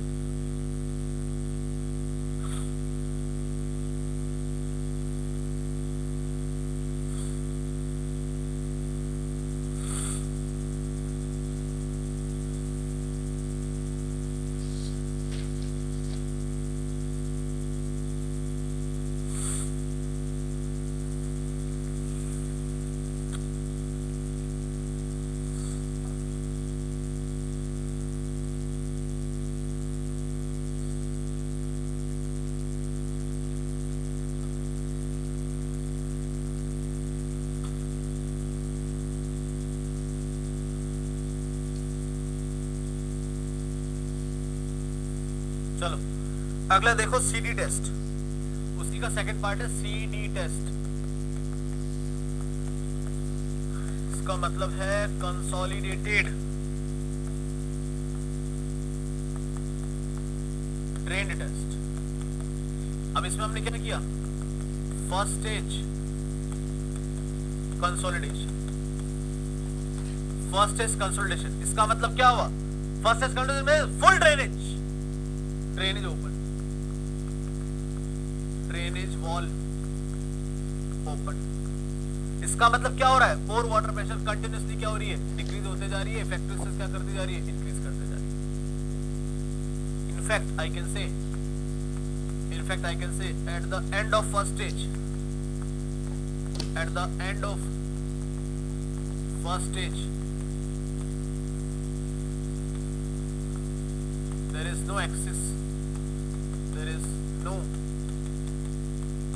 for water pressure, क्योंकि आपने drainage open कर रखा है. तो जैसे ही आप उसको दबाओगे, कंसोलिडेट करोगे, पानी निकलता रहेगा, इफेक्टिव स्ट्रेस इंक्रीज होता रहेगा. अब सोचो अगर इफेक्टिव स्ट्रेस इंक्रीज हो रहा है मतलब कि पार्टिकल्स नजदीक आ गए, अब आपको उसको तोड़ने में बहुत दिक्कत होगी. इसका मतलब अब सिग्मा डी की वैल्यू क्या आने लगेगी, ज्यादा आने लगेगी, because now the e and water content are not same. इसका मतलब ये है कि अब सेकेंड स्टेज जो है, सेकेंड स्टेज में जो है हमने बोला है कि सी डी लिख दिया क्या मैंने, पहले सी यू बताते हैं, पहले 100 बताते हैं, प्लीज चेक दिस, पहले 100 बताता हूँ, नहीं तो सी डी तो एक सेकंड में समझ में आ जाएगा। सी यू टेस्ट लिखते हैं, पहले 100 सीख लेते हैं, first we will write about the 100, ठीक है। तो पहले स्टेज में तो कोई दिक्कत नहीं है, 100 टेस्ट में क्या है, second stage, no drainage allowed, no drainage allowed. अब देखो मेरी बात सुनो, अब ड्रेनेज अलाउड नहीं है, इसका मतलब अब जो भी सिग्मा डी आ रहा है वो किसको इंक्रीज कर रहा है, वो सिग्मा डी कौन लेगा, पानी ले लेगा, पानी लेगा, मतलब यहाँ पे excess pore water pressure develop हो गई, it means development of excess pore water pressure. अब ये जो development excess pore water pressure की, the development of excess pore water pressure may be positive may be negative. तो अगर आपके पास में एनसीसी सॉइल है और अगर आपके पास में ओसीसी सॉइल है, तो ये excess pore water pressure, excess PWP will be positive for NCC, excess PWP will be negative for OCC. अब ऐसा क्यों, किसी को हम डायलेटेंसी या चलो उसके बारे में बात करेंगे, ऐसा क्यों आइए समझते हैं। क्योंकि अगर आपकी सॉइल ओसीसी है, over consolidated soil, if you remember that curve, ये अगर सिग्मा सी था, then this is what NCC and this is what OCC. OCC है मतलब अब जो ये सिग्मा डी ले रही है, whatever the sigma d is taking is less than the pre-consolidation stress. तो इसके पास हिस्ट्री का जो भी स्ट्रेस था उससे कम स्ट्रेस ले रही है, उससे कम स्ट्रेस ले रही है। और अगर स्ट्रेस कम लग रहा है, एक तो स्ट्रेस कम लग रहा है, और यही मैं एनसीसी की बात करूं तो जो भी स्ट्रेस अभी ले रही है ये इस सिग्मा सी से क्या लग रहा है, ज्यादा लग रहा है, मतलब पास हिस्ट्री ज्यादा स्ट्रेस लग रहा है। तो अगर पास हिस्ट्री से ज्यादा स्ट्रेस लगता है, इसका मतलब वॉल्यूम चेंज क्या आएंगे, ज्यादा आएंगे, वॉल्यूम डिक्रीज क्या होगा, ज्यादा होगा। उसके कंपेयर में यहां वॉल्यूम डिक्रीज क्या होगा, कम होगा, उल्टा वॉल्यूम इंक्रीज कर जाएगा। उसी को बोलते हैं कि excess pore water pressure develop होना, negative, negative excess pore water pressure हो गया। जो सॉइल के सॉलिड इस तरह से थे, इस तरह से बंधे हुए थे, जो सॉइल के सॉलिड इस तरह से बंधे हुए थे, now they became like this, इस तरह से फैल गए। तो यहां पे जो जगह गैप फॉर्म हुई है, यहां से पानी बाहर चला जाएगा, सॉरी बाहर से अंदर आ जाएगा, बाहर से अंदर आ जाएगा, तभी तो नेगेटिव पोर वाटर प्रेशर डेवलप हो गई। मतलब जो चीज ऐसे बंधी हुई थी ऐसे हो गई, it became like this, it was initially fixed in this way, became like this in case of over consolidation. क्योंकि ओवर कंसोलिडेशन में तो आप क्या कर रहे हो, एक तरह का रिकम्प्रेशन चल रहा है। जितना स्ट्रेस अपनी जिंदगी में देखा, अभी उससे कम स्ट्रेस देख रही है, तो ये तो उल्टा रिलैक्स है। तो रिलैक्स है तो सॉलिड आराम से, तो उल्टा पानी क्या निकलेगा, बाहर निकल जाएगा। तो उल्टा क्या हो गया, ये एक्सेस, सॉरी बाहर का पानी अंदर आ जाएगा, इसका मतलब एक्सेस पोर वाटर प्रेशर क्या हो गई, नेगेटिव हो गई। जबकि यहाँ पे स्ट्रेस जो लग रही है, यहाँ जो स्ट्रेस लग रही है वो प्री कंसोलिडेशन से क्या है, ज्यादा है। तो change in void ratio drastically होता है। याद है आपको, चेंज इन वॉइड रेशियो इसमें क्या है, काफी तेज है। तो जितना तेज चेंज इन वॉइड रेशियो होगा, इसका मतलब उतने ही सॉइल सॉलिड नजदीक जल्दी आ रहे हैं, और जितना तेज सॉइल सॉलिड नजदीक आ रहे हैं, इसका मतलब उसमें फ्रिक्शन क्या हो जाएगी, डेवलप हो जाएगी। तो इसमें फ्रिक्शन डेवलप हो जाएगी, उसमें फ्रिक्शन खत्म होने लग जाएगी। तो उसमें जो बचा वो सी रह गया, इसमें जो आया सिर्फ और सिर्फ फ्रिक्शन आ गया। इसीलिए इसमें वॉल्यूम डिक्रीज कर जाती है, इसलिए फाई इंक्रीज कर जाता है और सी रिड्यूस कर जाता है। यहां पे वॉल्यूम उल्टा इंक्रीज कर जाता है, इसलिए फाई तो रिड्यूस हो जाएगा और सी इंक्रीज कर जाएगा।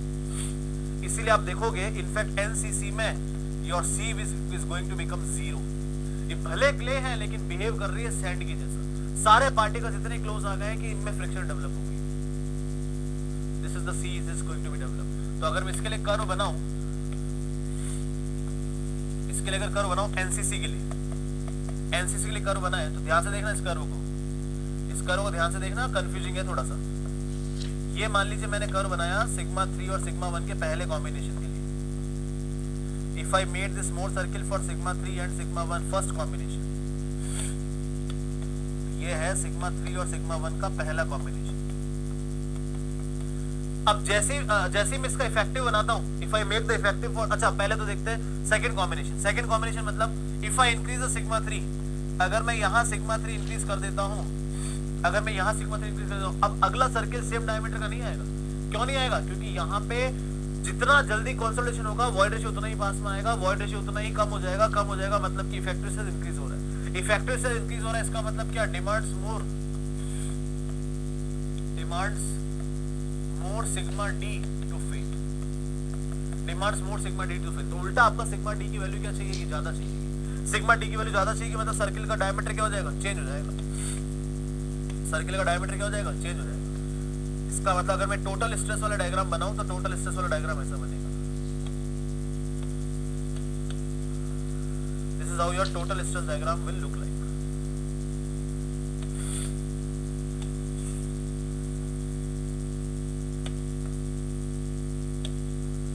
ये सिग्मा और ये है सिग्मा 1 फॉर सेकेंड सेंटर। अब मैं इसी डायग्राम में अच्छा इसका मोर सर्किल फेलियर एनवेलप कैसे बनेगा? Failure envelope will be like this. Zero चालू हो रहा है क्योंकि सी तो क्या आ गई? जीरो आ गई, सी क्या आ गई? जीरो आ गई, और ये वैल्यू आ गई 5। टोटल स्ट्रेस पैरामीटर कहते हैं। सी क्या हो गया? जीरो हो गया, क्योंकि एनसीसी का कर्व बनना है। This is for NCC. अब अगर मैं यही आपसे पूछूं कि इनका इफेक्टिव स्ट्रेस बना दो जरा इंडिविजुअल, तो व्हाइट का इफेक्टिव स्ट्रेस बना रहा हूं पहले। इफेक्टिव मतलब क्या? म्यू की वैल्यू से माइनस पीछे आएंगे, म्यू की वैल्यू से क्या आएंगे? पीछे आएंगे। तो आ जाओ भैया पीछे, आ जाओ भैया पीछे। If I draw the effective stress diagram तो पीछे आ जाइए। ये लीजिए, व्हाइट वाले का मैंने व्हाइट ही कर दिया पीछे आने के बाद। यहां से मिटाओ इसको। व्हाइट वाले का मैंने व्हाइट ही कर दिया और लिख दिया यहाँ पे क्या? Sigma 3 dash for 1, sigma 3 dash for 1। अब सिमिलरली येलो वाले का भी पीछे ले आओ अगर मैं इफेक्टिव स्ट्रेस बनाना चाहता हूं, क्योंकि म्यू माइनस हो रहा है, मतलब पीछे आ जाएगा। ये देखो पीछे आ गया। यहां से देखना मैं सेम सर्किल को पीछे लेके आ रहा हूं, ये पीछे आ गया। कर लो भैया इसको सॉल्व। ये इसका आ गया। तो ये क्या है? Effective stress for second condition. This value is sigma 3 dash for second one, this value is sigma 1 dash for second one, sigma 1 dash for second one. ये है। अब अगर मैं इसका फेलियर एनवेलप बनाऊं, पिंक कलर से बना देते हैं इसका। अगर आप फेलियर एनवेलप बनाओगे, this is going like this, मतलब ये सर्किल मेरे को बड़ा करना पड़ेगा, मतलब मुझे सर्किल बड़ा करना पड़ेगा। तो ये सर्किल बना है। तो अब आप खुद देख लो, खुद ही देख लो, अगर ये सर्किल बनता है तो 5 डैश ये आ रही है इफेक्टिव स्ट्रेस फ्रिक्शन एंगल। अब आप खुद ही देखो, just try to see this 5 dash is coming bigger than what? 5। इसका मतलब फ्रिक्शन क्या हो जा रही है? डेवलप ही हो जा रही है। अगर फ्रिक्शन डेवलप हो जा रही है मतलब कौन खत्म हो रहा है? सी खत्म हो रहा है। तो एनसीसी में ड्रेन्ड कंडीशन अगर है, एनसीसी में अगर ड्रेन कंडीशन है, कहीं से भी आपने अगर ड्रेनेज कर दिया, कहीं से भी ड्रेनेज कर दिया तो सी 0 हो जाएगा। आपने फर्स्ट स्टेज में ड्रेनेज कर दिया तो वहीं की वहीं से सी 0 होना चालू कर जाएगा, सी डिक्रीज होना चालू कर जाएगा।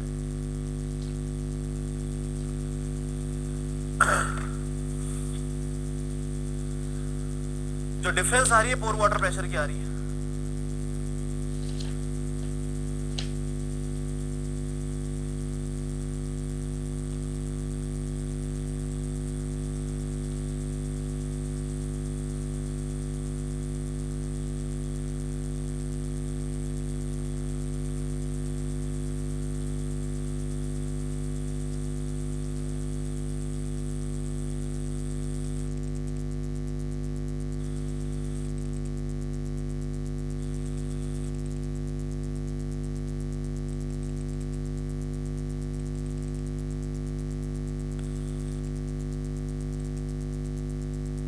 डेवलप हो रही है। नेगेटिव पोर वाटर प्रेशर मतलब क्या? टोटल स्ट्रेस माइनस म्यू, ये प्लस हो जा रहा है। अरे इफेक्टिव स्ट्रेस इंक्रीज कर जा रही है, मतलब यहां से कहां से खिसक जाओगे? राइट साइड में आ जाओगे, but you will have some c value. आपका फाई जीरो नहीं हो पाएगा। क्यों नहीं जीरो हो पाएगा? क्योंकि यहाँ पे वॉल्यूम डिक्रीज नहीं हुई, यहाँ पे वॉल्यूम इंक्रीज हुआ है। क्यों? क्योंकि sigma D is lesser than what the pre consolidation stress in case of OCC. That's why effective stress has been increased because of the negative pore water pressure. So because of the negative pore water pressure,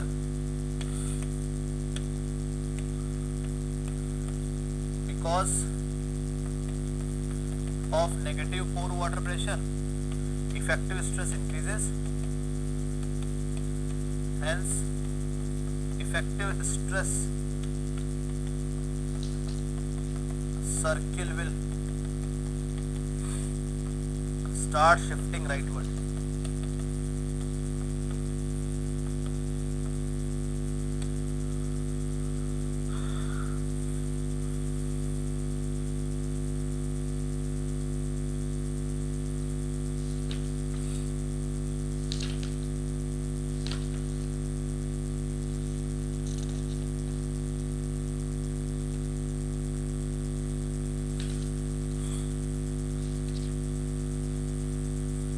clear है?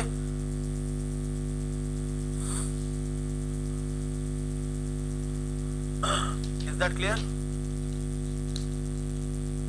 मतलब कोई भी अगर मैं यहाँ पे curve बनाऊंगा उसका इफेक्टिव से उसके आगे बनेगा। जैसे अभी तक पीछे बन रहा था, कितना पीछे बन रहा था वो भी आप चाहो तो मेंशन कर सकते हो। कितना माइनस हो रहा है? ये सिग्मा 3 1 है, ये सिग्मा 3 1 डैश है, तो ये म्यू वैल्यू से माइनस हो रहा है। ये सिग्मा 3 2 है, ये सिग्मा 3 2 डैश है, ये भी म्यू वैल्यू से माइनस हो रहा है। Because excess pore water pressure कहाँ डेवलप हो रही है? इनिशियल फेज में डेवलप हो रही है, बाद में तो डेवलप ही नहीं हुई। तो sorry, axis pore water zero कहाँ हो जा रही है? उसमें इनिशियल वाले में, बाद में तो axis pore water pressure develop हो रही है। उसके बाद तो पानी बाहर ही नहीं निकल रहा, शुरुआत में जो निकला वो निकल गया, शुरुआत में जो निकला वो निकल गया।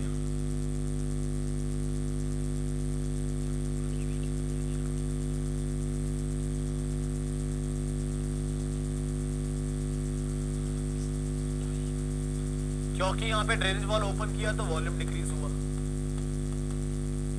तो यहाँ तो वॉल्यूम डिक्रीज हुआ ही हुआ, यहाँ तो वॉल्यूम डिक्रीज हुआ ही हुआ। एनसीसी में इधर भी वॉल्यूम डिक्रीज कर गया, दो जगह वॉल्यूम डिक्रीज कर गया, मतलब फ्रिक्शन डेवलप हो गई तो C जीरो हो गया। और यहाँ क्या केस हो रहा है? यहाँ उधर वॉल्यूम डिक्रीज हो रहा है, लेकिन यहाँ आके वापस से वॉल्यूम इंक्रीज हो जा रहा है। इसका मतलब फाई डेवलप नहीं हो पा रहा है।